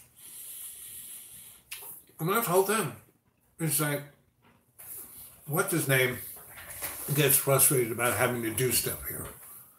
But if you do little bits of that thing, it's like the fire in the fire. He doesn't do any fire because it's like, oh, I have to move all this wood. Well, every time you go out to the wood pile, you bring 3 pieces and put it down by the side of the wood stove. You do that 4 or 5 times, no big deal taking 3 pieces. You got 20 pieces there. You got enough firewood there for 4 or 5 fires.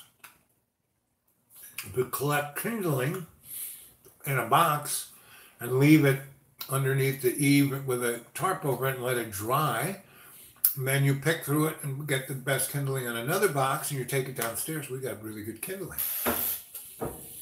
And then you can start a fire. You don't even need any magic sauce, which is always, out at the deep woods, things are a little less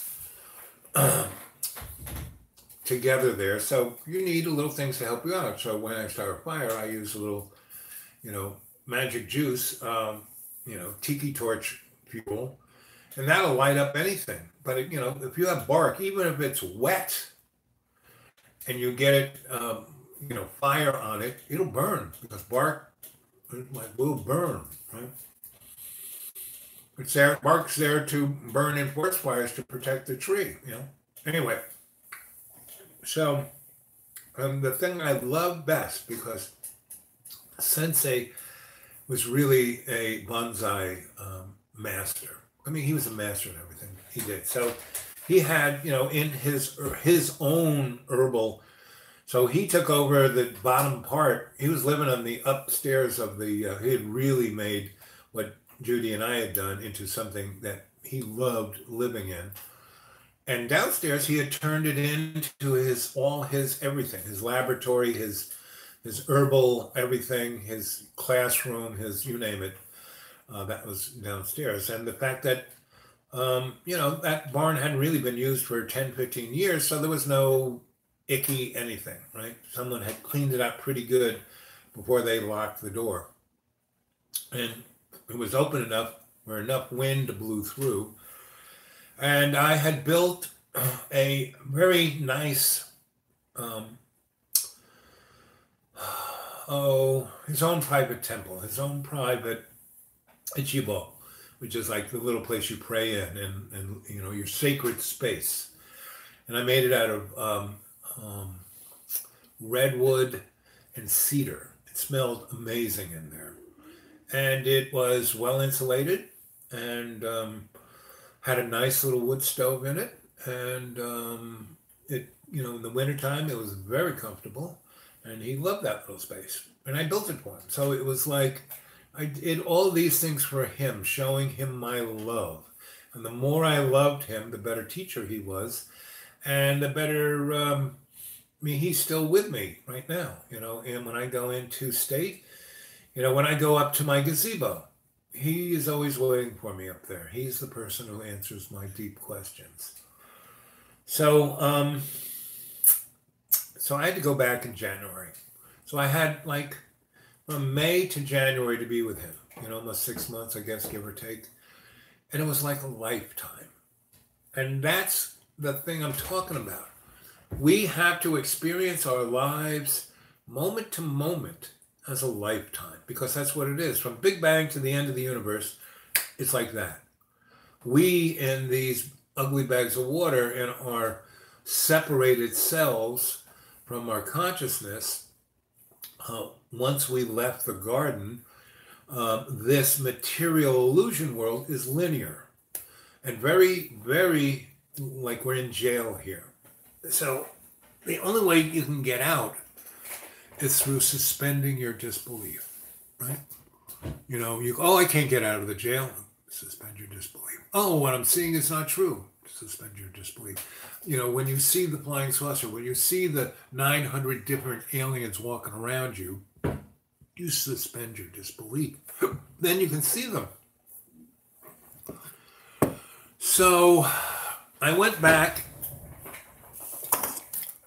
to my colonel, and he had been getting reports because he knew Sensei, because he had studied Japanese medicine in Japan, when he went with MacArthur back to Japan. So he knew Sensei. He went to Hiroshima to see the city obliterated, but the temple still standing without being scorched, and hearing stories about how thousands of people were saved by going there rather than trying to get away.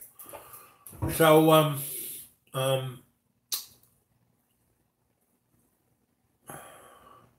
I go back to my colonel, and he says, well, the report from the Sensei is like, you really were the dude. I said, thank you, Colonel, for sending me there. He goes, no, thank you for doing a good job, for representing, if you had been a jerk like those other morons, that would have embarrassed me, but you didn't. You represented, so that gave me that sense of representing. Now, I'm only 20 years old, and meaning I kept out of the way of my draft board for a good 2 years till they finally found me. That is good. Yum, yum. It's just enough. That curry.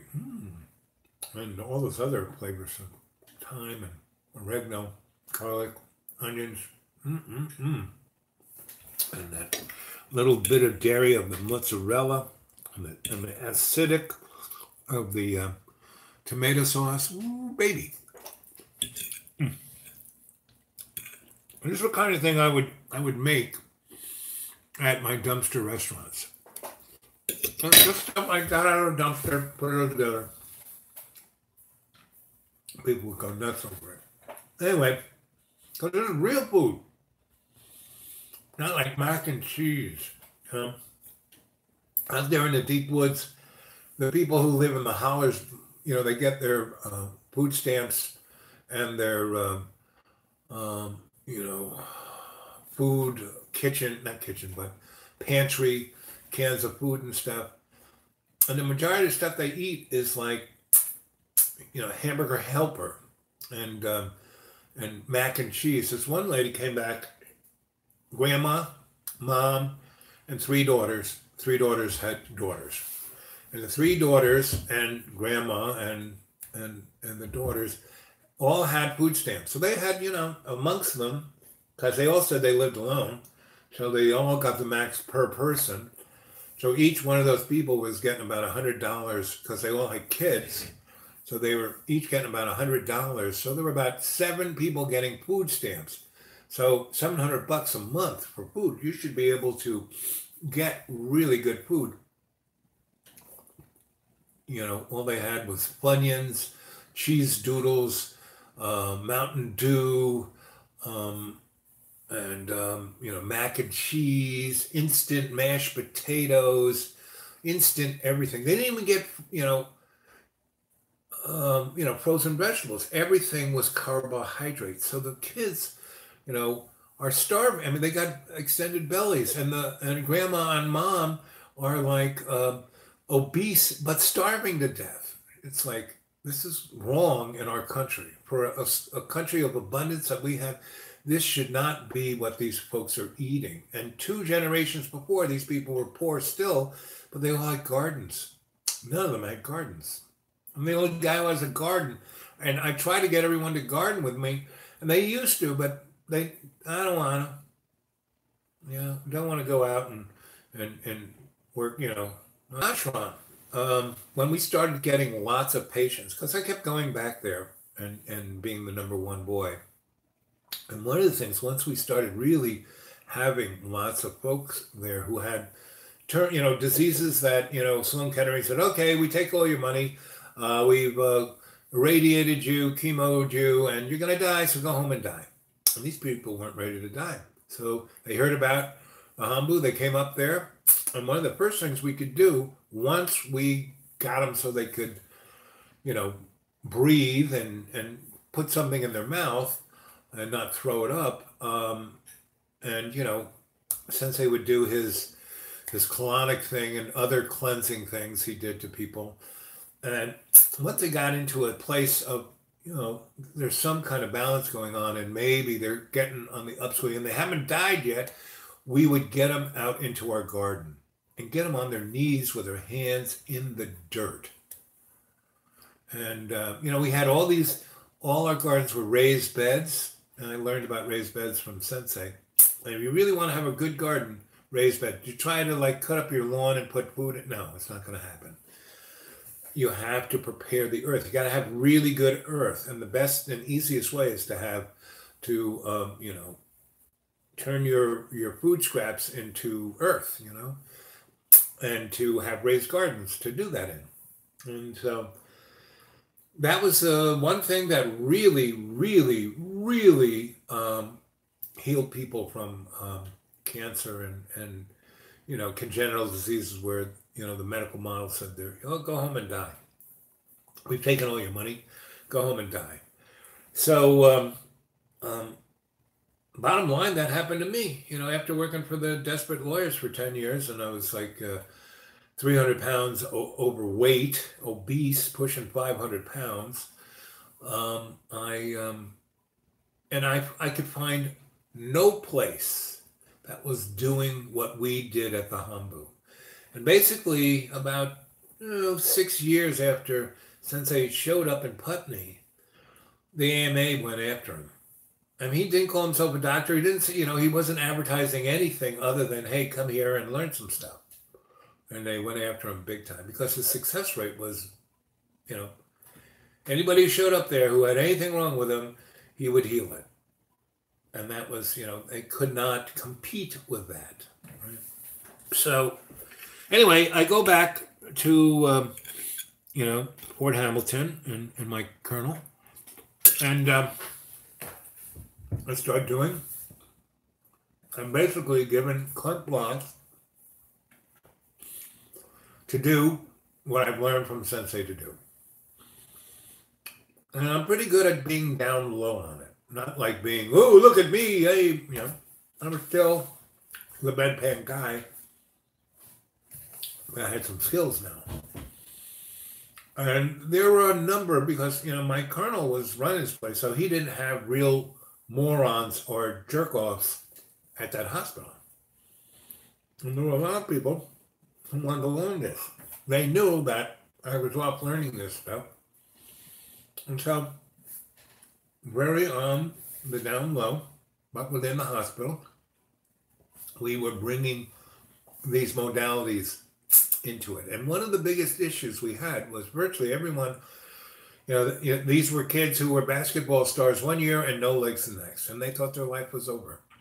And so that's why they took heroin. So the first thing we had to show them was that they actually did have a life. They could do something, you know, so they didn't have legs. I didn't mean they weren't, their consciousness wasn't still there.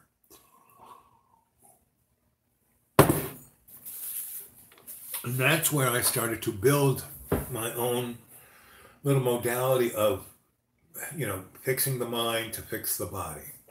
And that's how I kind of healed myself. I had to, you know, realize that I had, you know, because I thought I was Mr. Hot Dog. I could do, you know, I could work in a corporate world. I could be the bitch for the desperate lawyers and make a lot of money, but still be my aesthetic self. Sorry, can't do that. At a cost. Everything has a cost, right? But if you suspend that disbelief of that you're fucked and that you can heal yourself, well, I heal myself. Yes. Now, you know, there are bones missing in my legs and feet and places, and certain organs of my body I irreparably, it's like guys who drink to get away from the monsters in their head. Well, you can do that, and then you can fix that, your mind, so you're not, and you can stop drinking. But the 30 years of being an alcoholic takes a toll on your kidneys and your liver and other organs of your body. Now you can kind of fix them up as much as you can fix something up that's totally fucked, but you can, you know, you can. And it's a little difficult. It's a little, you know. But, you know, I guess I did this to give myself a challenge, which is one of the reasons why I still am part of, I'm still, what's his name's best, you know, only friend who's there for him, because it's a great learning vehicle for me, right? And a test bed for my patience and empathy. So anyway, so my little griot story is that of, we can do anything together. We can do anything individually. And we can have the band together without you having to come live with me or me live with you. This story is getting the band together, right? And so all of you who are watching this and who will watch it in the future, you have to suspend your disbelief of that you're guilty, it's your fault. At any moment that you want to put love in your life rather than fear and anxiety, you can heal yourself of anything. I'm the poster boy of that, you know? And that's why I'm doing this YouTube channel, and I'll continue to do it because I know, I've realized after talking to a bunch of you, that you don't have to come to this school, right? You don't have to, you know, we don't have to get a tent and take it into towns. We can do it on the YouTube. And at a certain point, we will come together. We will get a tent. And basically, we don't need to come to this school, because this school is what's his name school? The guy paying the taxes, you know? And the juice of this hill is waning. Meaning, after Inga died, that took a really chop out of it. Once I kind of got sick and left, that took a chop out of it.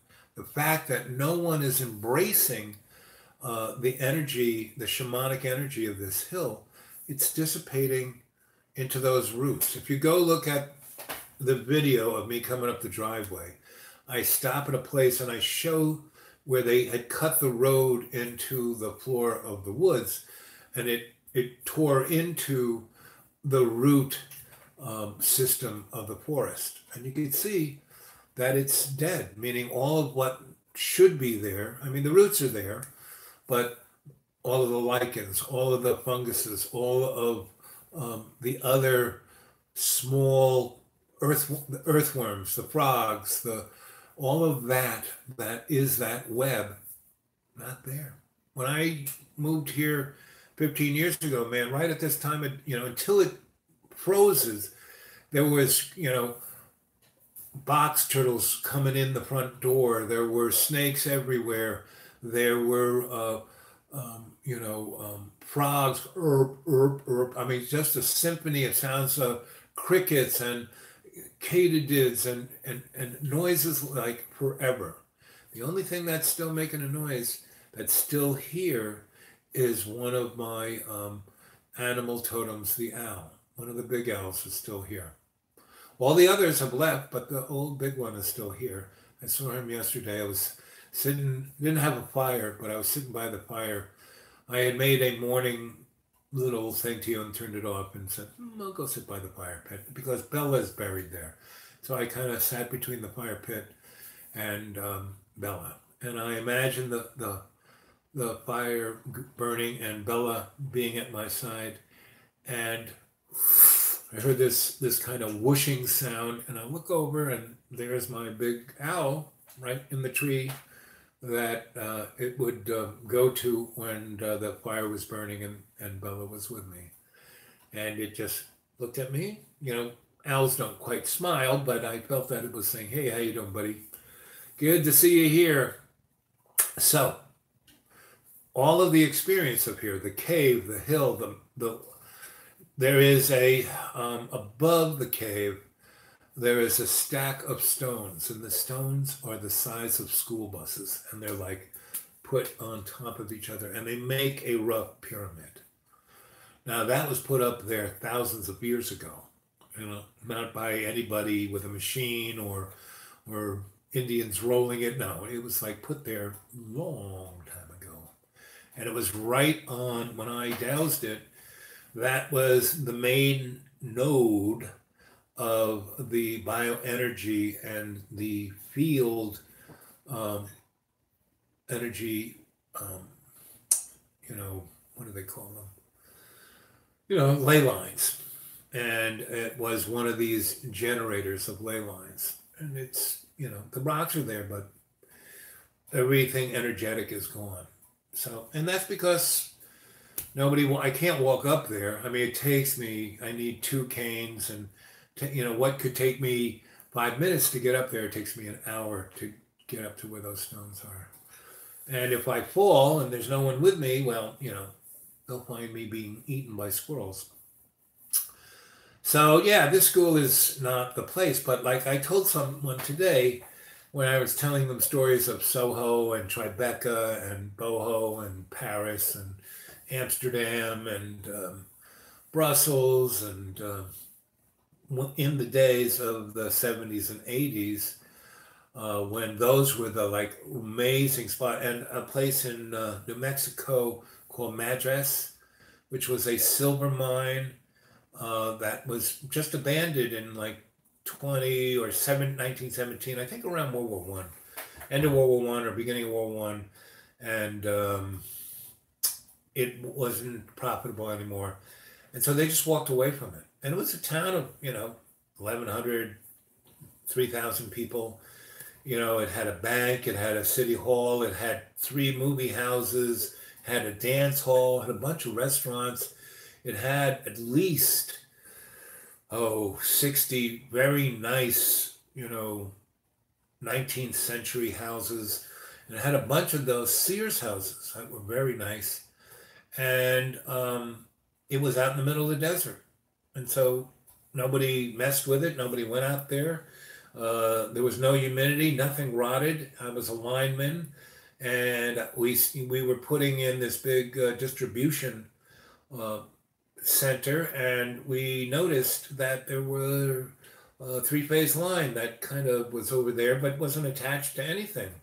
So we got our little four-wheel drive pickup truck, and we followed that line for about a quarter mile up in Hill and Dale, and we came on this town. It was like, look at that. And we looked at the transformer that was there, and we switched the lugs on it, so it was, instead of three-phase, it was single-phase 220. And then we ran from the thing that we were working on, a line from, one of the legs to the wire going to that transformer, and then energized it. The whole town fucking lit up. All the light bulbs worked, all the motors worked, the wells worked, everything worked. It was mind-boggling. So instead of, so we were out there for at least 3 weeks. So why sleep on the ground when you can? And so we went into these houses, and there were houses that had perfect beds with really nice mattresses and linen in the closet and dishes and silverware. And we just, went into the closest town, got a ton of food. There was a restaurant, and we turned on the big walk-in. It was an ammonia one, and it hadn't leaked out. It was amazing. We turned it on, the compressor compressed, and the freaking walk-in was colder than cold. We got a bunch of beer, we got booze, we got food, we got steaks. There was a restaurant that had a really nice grill. We went up and got gas and put a gas burner in it. And so for 3 weeks we were living large. And so once we were done, we made a pact that one of us would hang out there, and we would bring righteous people there, right? And the Mexican guys, they were really great. They were my Mexican brothers, and they were really smart, and they were all engineers. And though they were, working for Dick Powell, they were very smart, and they had college degrees. And even though they were considered wetbacks and paid like laborers, once Dick realized that these guys were smart, because I'd rather work with them than the moron guys who nearly killed me every day. And I said, these guys are engineers. They really know it, their stuff. And, I know what you have to do. And why don't you have us do all the transformer stations and let the morons run the cable? And he said, okay, sounds like a plan. So once he realized that these guys were pretty good, he paid them, not what they were worth, but he paid them a lot more than the going rate. So they were happy.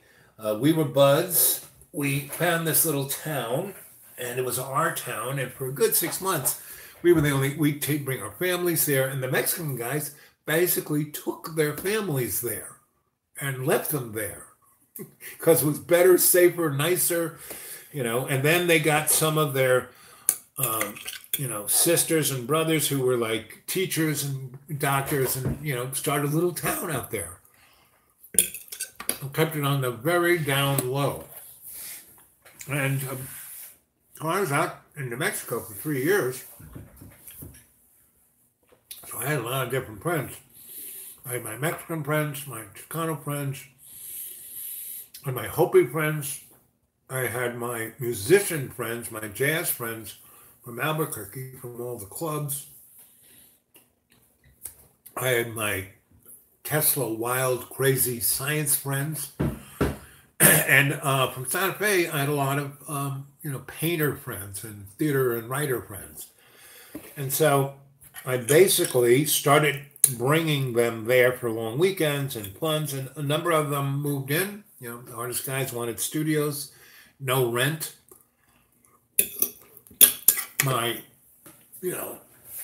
anti-gravity friends wanted a laboratory with high voltage, which we had because we basically brought in three-phase 980s and took old transformers from jobs where they were just going to throw them, leave them in the middle of the desert. We dragged them over there. So we had some pretty good juice over there, very clean, frequency-wise. And so my anti-gravity friends had their laboratories there.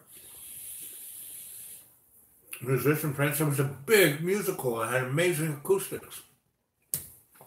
And I had a bunch of these Gilbert amplifiers from the 40s that sounded just like unbelievably great. Anyway, when I left 3 years later, there were maybe 100 people living there. You go back now, it is the hipster, grooviest place in New Mexico. And me and 8 Mexicans started that off. There are places all across North America, South America, the world, where there are little towns like that, ready to be rebirthed into something amazing. And all of you guys around the world, because I noticed that a good deal of you guys are from all around the world, not just the US of A, go find a place like that. Go start your own community. If we do this across the world, we'll change the freaking world. And my 40-day little storyline, if we're coming in the next 40 days to 10 months, we're coming to a crossroad of humanity where shit's going to happen that you can't, you'll be like, I can't believe that. And to survive, you're going to have to learn how to suspend your disbelief. And to look at everything as an opportunity for positive change, to make yourself a better person, step by step, bit by bit. And, geologic change happens like this, meaning things last a certain way for millions of years and then bango, things fly. And like I keep telling you, I used to get paid pretty good money to looking at all the different trends. And back in, 1976, I started seeing certain lines coming together. And when I would take those strings and put them all together, I'd say, something really wild and crazy is going to happen in somewhere between 2018 and 2022. So, go read The Wizard of Oz. Go read Alice in Wonderland. Go read Moby Dick by Melville. Go read Dickens. Go read, Howard Zinn's American History. Go on the YouTube and look at all the people who are looking at very strange things. And David Icke is one. David Wilcox is another. And if you look at those two guys, there are bunches of people. Linda Moulton Howe, another. Catherine Austin Fitz. Go see the movie Zardos, Gangs of New York, The French Connection, and, Person of Interest, Enemy of the State. And these were all things that the quote-unquote Illuminati have. They're like breadcrumbs because they have to give the general public a heads up on what's coming. That's part of the ceremony. It's part of percolating the shamanic powers and collecting the alchemical, dynamics to create power out of nothing. That's part of, okay. Let's see. 2 hours and 15 minutes. Let's see the stuff you guys have been writing.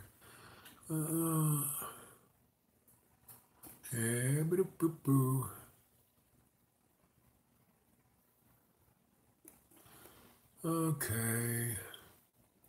Well, I'm trying to be as nice to the cats as I can. They understand that, but they're pissed off that what's his name just left him with me, right?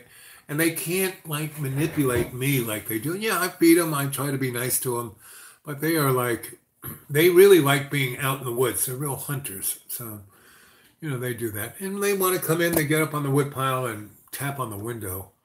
So, but they are out on their own. But when they do come in, they kind of talk to me like, where is that asshole? I said, hey, I'm feeding you. I'm doing my best. And they go, yeah. You're not a cat guy. You can't be wound around our little paws. But we like you. You're good enough. Let's see. Living food is, yep, that's what it is. Let's see. My garden rocks. And this is the best time. This is when the gardens are really pumping the stuff out. From September until the frost gets it. And really, the frost, all you got to do is throw, if the weatherman says, it's going to frost tonight, you throw a tarp over it and that'll protect your plants. Anyway, Hey there. Hello. Any good winter crops you recommend? Well, I'm a big fan of greenhouses. And they don't have to be big things, just anything that lets sunlight come in and, covers the plants and ameliorates the temperature to a certain point, you know, works pretty good. And so you can grow anything you want, and I lived in New Mexico and I had a greenhouse. And it was just, I found some windows somebody had ripped out of a house when they were putting thermopane windows in. And I collected them all in my truck and, built a greenhouse with them. And straw is quite amazing as an insulator, and that's what Adobe is. It's mud mixed with straw. So I made a Adobe foundation and frame, and I first laid down a lot of straw and then built my Adobe frame on top of it. And then I built Adobe raised beds and had been, putting my food in there. Because it was surrounded by glass, the animals couldn't really get in there, and they couldn't dig their way in there. And the sun, even in the winter in New Mexico, the sun would heat up that Adobe, and it was really going to be ridiculously cold. I would just throw a tarp over my thing, and then I found in the garbage, I don't know where or who did what, but found this gigantic roll, 8 foot long, wide, and about 30 feet long, of bubble plastic, and that kind of stuff you put in to pack things. And I just threw that over the glass and then threw the tarp over that, and it worked amazing keeping the heat in. And that's when I, embraced bubble wrap, because every house I lived in after that, if it was cold, I would, and my little way of dealing with insulation of windows and walls is I get a can of 3M spray adhesive. I spray the adhesive on the window, and then I put I put the bubble wrap against the glass. I spray some on the glass and just stick it there. And then I put plastic, like those really cheap drop cloths, that are like 9 feet wide and 12 feet long. And I put some spray adhesive on the ceiling, and I just kind of put it across it and then down the walls and down the floor, and leave a little air barrier between the bubble wrap and the window. And it's amazing. Without even heat, it'll be like 20 degrees outside, and the sunlight will come through all of that clear plastic and heat that room up. And if the other thing I would do is I would find plastic containers that I could put water in, and I would put it right in front, on the plastic, so the sunlight would come in and heat up that water, and just that little bit of ambient heat from the water and the insulation of the bubble wrap and the plastic, 20 degrees outside, 58 on the inside. And the room would go down to maybe 52 by sunrise. And that's no burning anything, no electricity, no gas, no wood, no nothing. And I learned that in New Mexico. And, since then I've used that motif in lots of different fashions. Plus, back in the day when I was at Cooper Union at the Alternative Technology School, I learned about wind generators, and instead of the pinwheels, barrels, much better, because it takes the volume of the air at the ground level and really can give you torque. And all the vanes that are around the barrel, if the wind is really nutty, you can have a little device spring loaded. The wind is turning that barrel too much, spring snaps, and all of the vanes around the barrel close down. Then the wind goes around the barrel, and it doesn't destroy your wind generator. Whereas if you have a tall pinwheel, they're very susceptible to really strong winds that change a lot, and they can rip the blades right off. They can topple the wind generator. So these barrel ones, we realized, were way more efficient, and you can make small ones and put them all over the place and get a lot of current. So I had a buddy whose parents had a place that has greenhouses that grow plants for you, and then they sell them, and you plant them yourself. But what do they call those things? Nursery? Yes, nursery. And his parents died in a car crash. And he was like in Berkeley teaching and being, Mr. Groovy, whoop-de-doo, flower child boy. And but he was really smart. And at a young age, he was a professor. Anyway, parents die. So he goes back to, deal with their estate. He was the only child. And they give him everything, and they give him a nice chunk of change, and they leave him the nursery. And he decides that, yeah, it was fun being in Berkeley, but he did that, done that. He had been there like 7 years, and he wanted a new direction. And here he had a little laboratory, and he had met the two people that were nearest and dearest to my heart in alternative technology. One was Sam Lovejoy, who is the guy who really gave birth to the anti-nuclear movement, because of the I met him in Vermont, and he basically, when they were going to put the Vermont Yankee nuclear power plant in, what you got to do to get a license is you have to put up all this stuff, these towers that measure with wind direction and speed and blah, blah, blah. So, the NRC knows if there's an accident, the shit's going to blow this way or that way. So there's a whole bunch of things you have to precursor before you even break ground to get a license to break ground. Get a licensing for the thing to work. So anyway, so Sam understood what this meant. So, because he had been riling against nuclear power forever.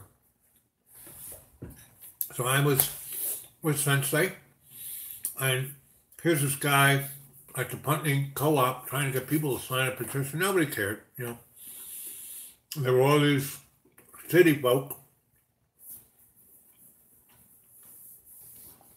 who had bought farms and were being hippies, and they didn't even know what a hippie was. They didn't know that hippies were people who shot heroin in their hip. And the beginning were beatniks and flower children and bohemians.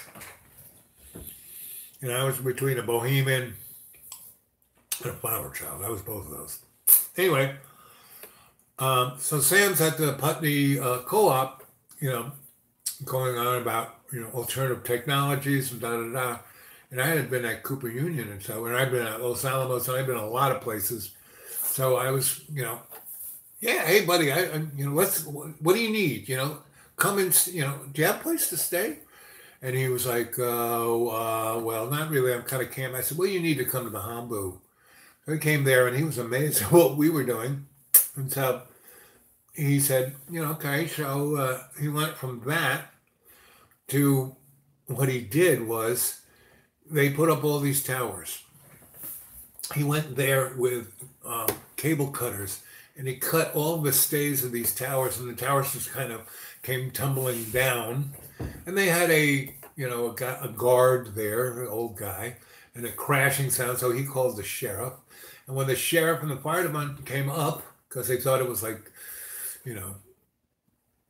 a technical something or wind that blew the wrong way. But there was Sam with his little, he said, I did this. So they arrested him, took him to court. He wanted that. And he made a really big thing about it. And he used the Constitution. And in the Constitution, there's a place there where it states you can break the law if the law is protecting something that is going to kill the community. And he got Ralph Nader to be his lawyer.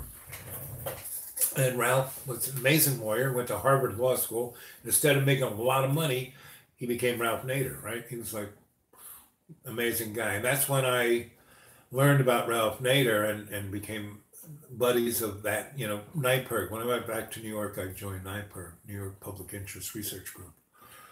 And there was another guy of alternativeness.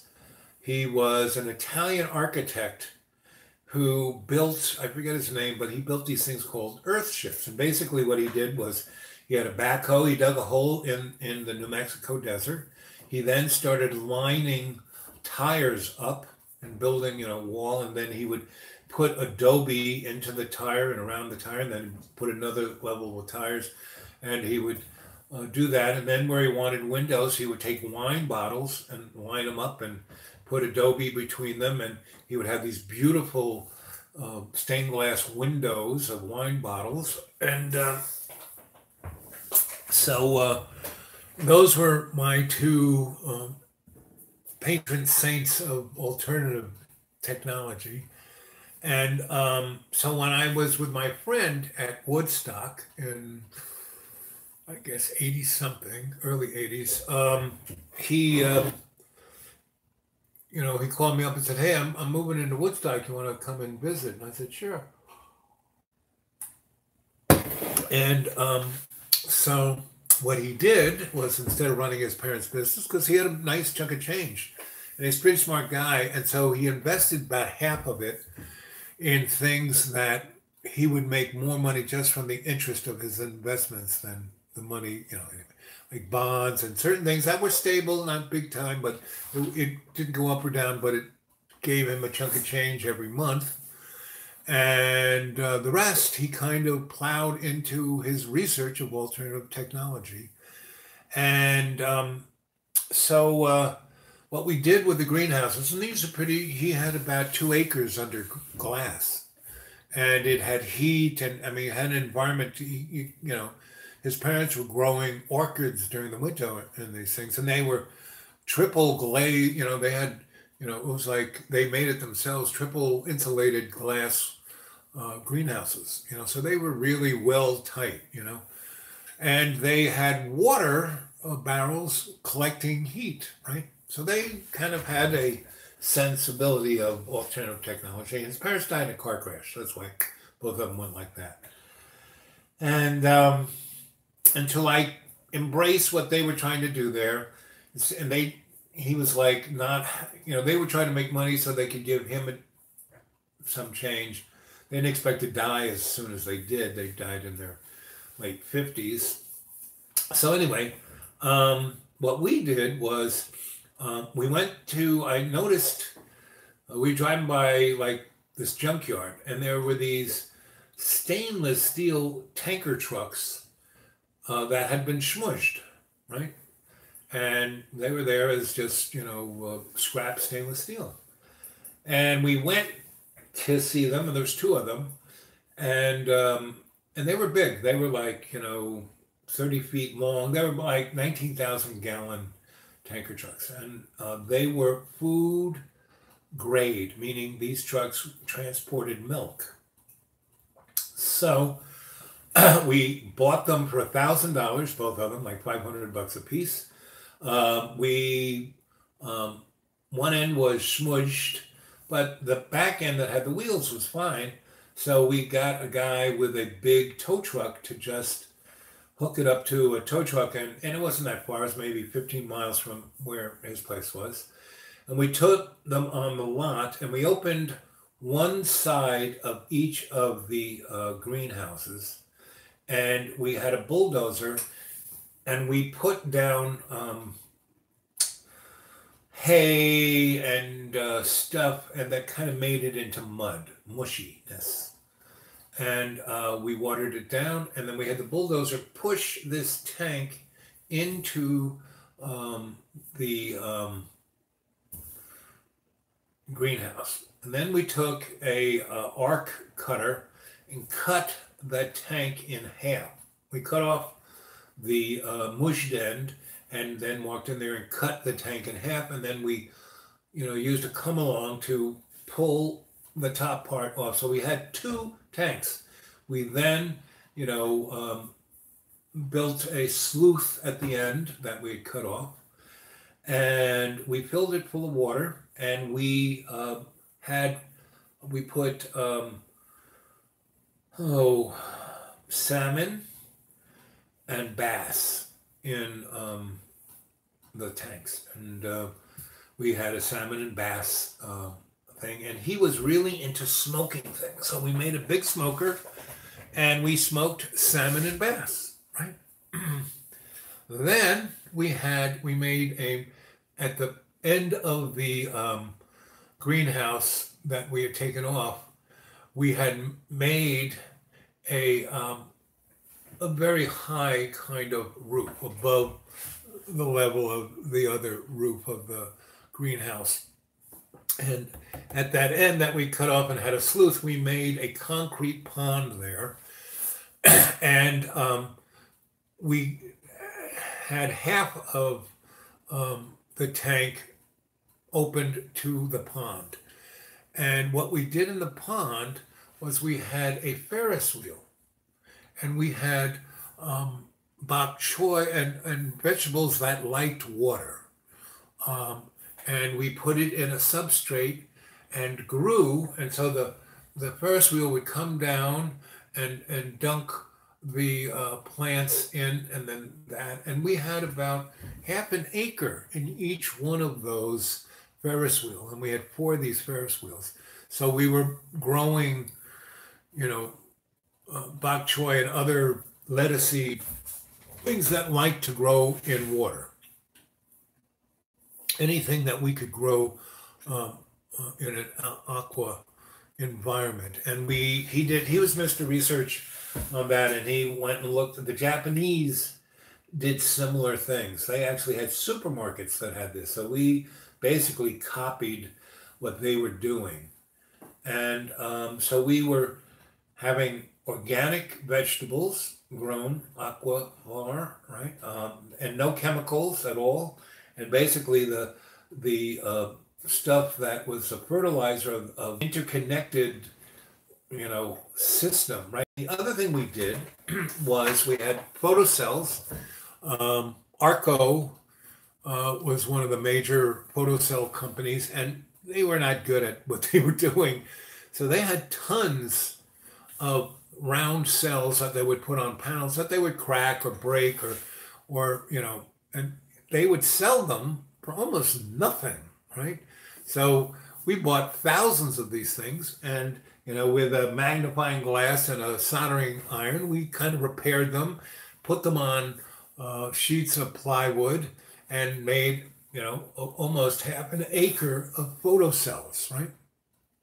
So what we did with that current, we had low voltage lighting and low voltage battery chargers and low voltage pumps and things of that nature, because we had quite a deal of current from those guys.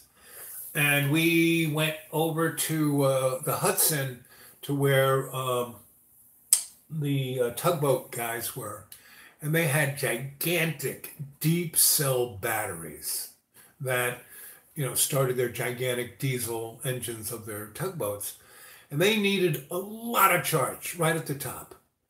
So it would eat up those batteries a good deal, but for what we wanted, low, deep storage, they were still good. So we would buy these batteries for just the price of lead, and at that time lead wasn't that expensive. So we would get these batteries that if you bought them new were like $2,000. We'd buy them for $100 a piece. They just wanted to get rid of them. So we had gigantic building of just stacks and stacks and stacks of batteries. And we had so much batteries that we were creating a lot of hydrogen of just bleed.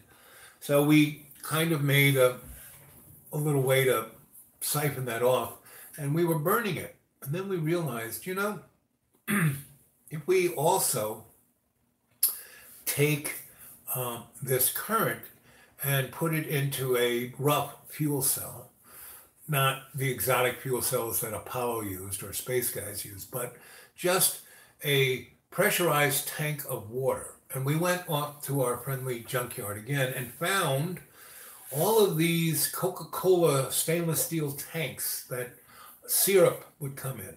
Now it comes in cardboard boxes, but it would come in tanks, and they were dinged or busted or cracked, and again, we bought them for like, $5-10 a tank, and probably brand new. They're a couple $100, and we would braze and fix them, and we would drill 2 holes, and we'd put 2 electrodes in, and we put the current from the batteries into these tanks, and we would put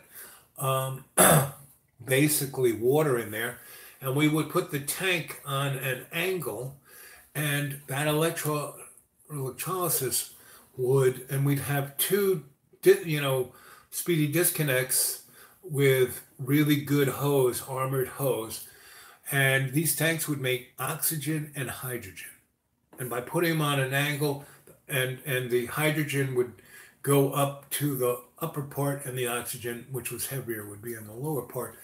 And we would take that off, and we would put hydrogen and oxygen into the basement oil burner of the house that had steam heat, right? And we would, instead of putting oil in there, we changed the little injectors on the blower of the oil burner, and we would inject hydrogen and oxygen, and we could adjust the level of that, and we would throw in a little bit of water to mediate it a bit, and it made more steam than oil ever did. I mean, it was like, and it was free. It came from the sun. The sun turned it into electricity. Electricity went into these tanks, turned it into hydrogen and oxygen, right? Then he got a gigantic, large propane tank and welded it to the back of his pickup truck and would fill that with hydrogen. And he had another little tank with oxygen. And again, this had a real, just regular, plain, ordinary frigging carburetor, not like computer operated and injectors. And he drilled 2 holes in the carburetor and, tapped them out, and again, put armored cable from those 2 tanks into that carburetor, and could adjust it just right, a little bit of water, and we could drive the frigging truck around forever on frigging, and nothing came out the tailpipe. And it got like, instead of like 8 miles a gallon, it was getting like 80 miles a gallon. And I saw that done at Cooper Union. Anyway, so we had all this kind of interesting Rube Goldberg technology, and there was New York State, NYU, and Columbia and Cornell had their kids come over and look at what we were doing, and we gave classes, and it was real simple stuff we got out of a junkyard. His father had a pretty nice shop that had a drill bit and things that we could mill things on. What do they have? It's named after, he had it. It starts with a B. It's named after Connecticut city where it was invented, but it was a thing that you could cut gears and all kinds of crazy stuff on. You could mill things. Anyway, we did that for 6 months, and we grew everything. We ate, and we sold a lot of it, and he was making more money from the fish, from the smoked fish and the vegetables, than he was from his investments, which were sound investments. So he was doing pretty good. So he was happy, and we were happy, and I could be there right now. I don't know if he's still there, but Woodstock's a pretty happening place, and we had girlfriends coming in and out, and we had loads. We were both party guys, and so we were having a pretty groovy time, and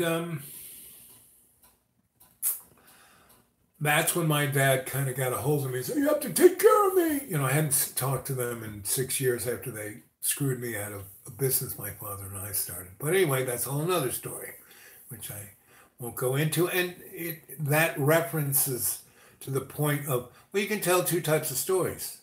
One where your dad screws you out of money, or the one that your friend and you make an amazing empire. And we tried, he did very hard because he made all kinds, he was just a brilliant guy.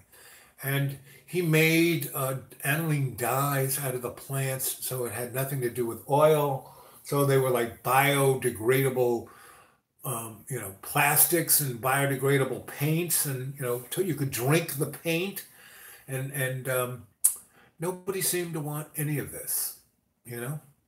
And he did get at a certain point, I had left because my dad again said, you have to take care of us. So I kind of changed in my direction and went to help him out. And again, he screwed me again. And so that's when I kind of got involved in the homestead movement in New York City. And my buddy was still up in Woodstock.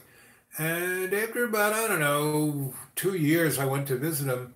And what had happened was he had met a girl who he had fell in love with and wanted to have, marry her and da-da-da. Long story short, some entity offered him a big check to like just buy him out. And he wouldn't do it. And his new wife was tired of that. She wanted to, have lots of money and buy expensive cars and houses and pocketbooks. And anyway, so she sued him for divorce, broke his heart. She took everything, sold it to the corporation. They bulldozed it down. And so, bottom line, now he had lots of great girlfriends. We both did. It was Woodstock, freaking New York, And we were the dudes. We were growing everything that everybody wanted. He, like I said, he was making more money selling the vegetables and the fish than he was in his investment. So he had no worries for money. He had his shop making all kinds of crazy, guests kept doing it. And if he had stuck to it, meaning that time didn't catch up to what he was at. But this time now, if he had kept that doing this would have caught up with him and he could have made change, but the corporation that didn't want that to be any kind of competition to them.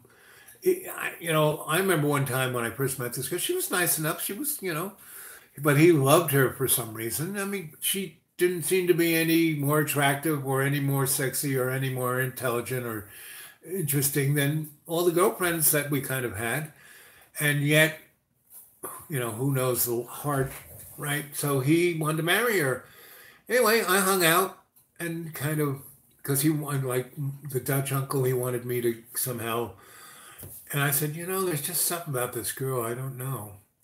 Why don't you just live with her some more? Don't get married. He said, well, she wants, I said, you can have babies without being married. I know a lot of people who do that. Anyway, I said, just put your foot down. Be the guy you are. Don't change for her. She don't have to change for you. But, she's come into your life. You shouldn't let her just change this whole thing that you got going here. And he said, okay, I'll think about that. So I had to go. I mean, if I stayed there, I might have been able to change his mind some more. But that's another little message of you can't change anybody's mind. People do what they're going to do. You can try and help them. You can be there for them. Can't change your mind. And, it went terribly wrong for this poor guy. Got to a point where he just disappeared. So, you gotta be true to yourself. You can't change anybody else, but you can be a good example. Anyway, let's see. Have you guys seen anything more?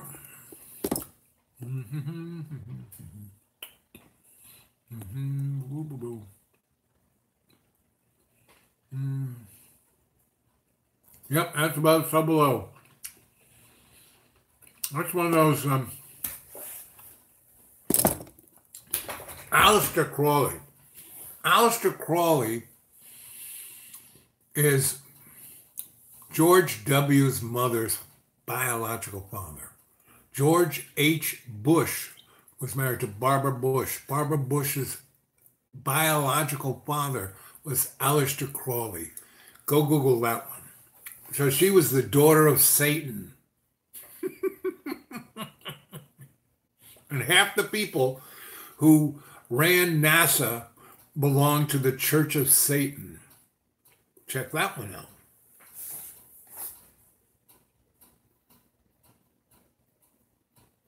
Okay.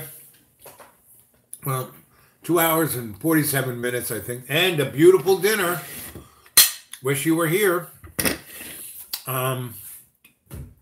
Again, I'll probably give a couple more shout outs in live chats tomorrow.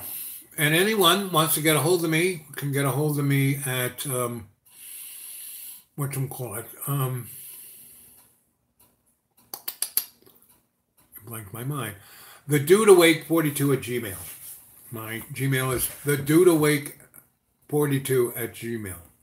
And you want to go read my writings, which are somewhat tedious sometimes or really amazing.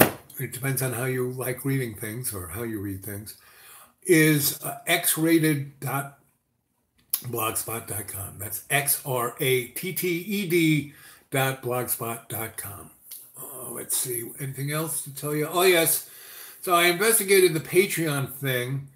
And so not only do I need to get the Patreon thing, I need to get, use a like online banking thing, then have it put into my bank account. And they take up to 30%. Low battery. My battery is getting low. Anyway, there is another thing called Support Me, or it's like, you know, someone has a car crash and you want to give them money. There's something there, and I'm going to investigate that one. Anyway, so that's all of that. I'm going to say good night. I love you all. Sweet dreams. Come to me in dream time, you know, and I'll see you later. Boop, boop, boop, boop.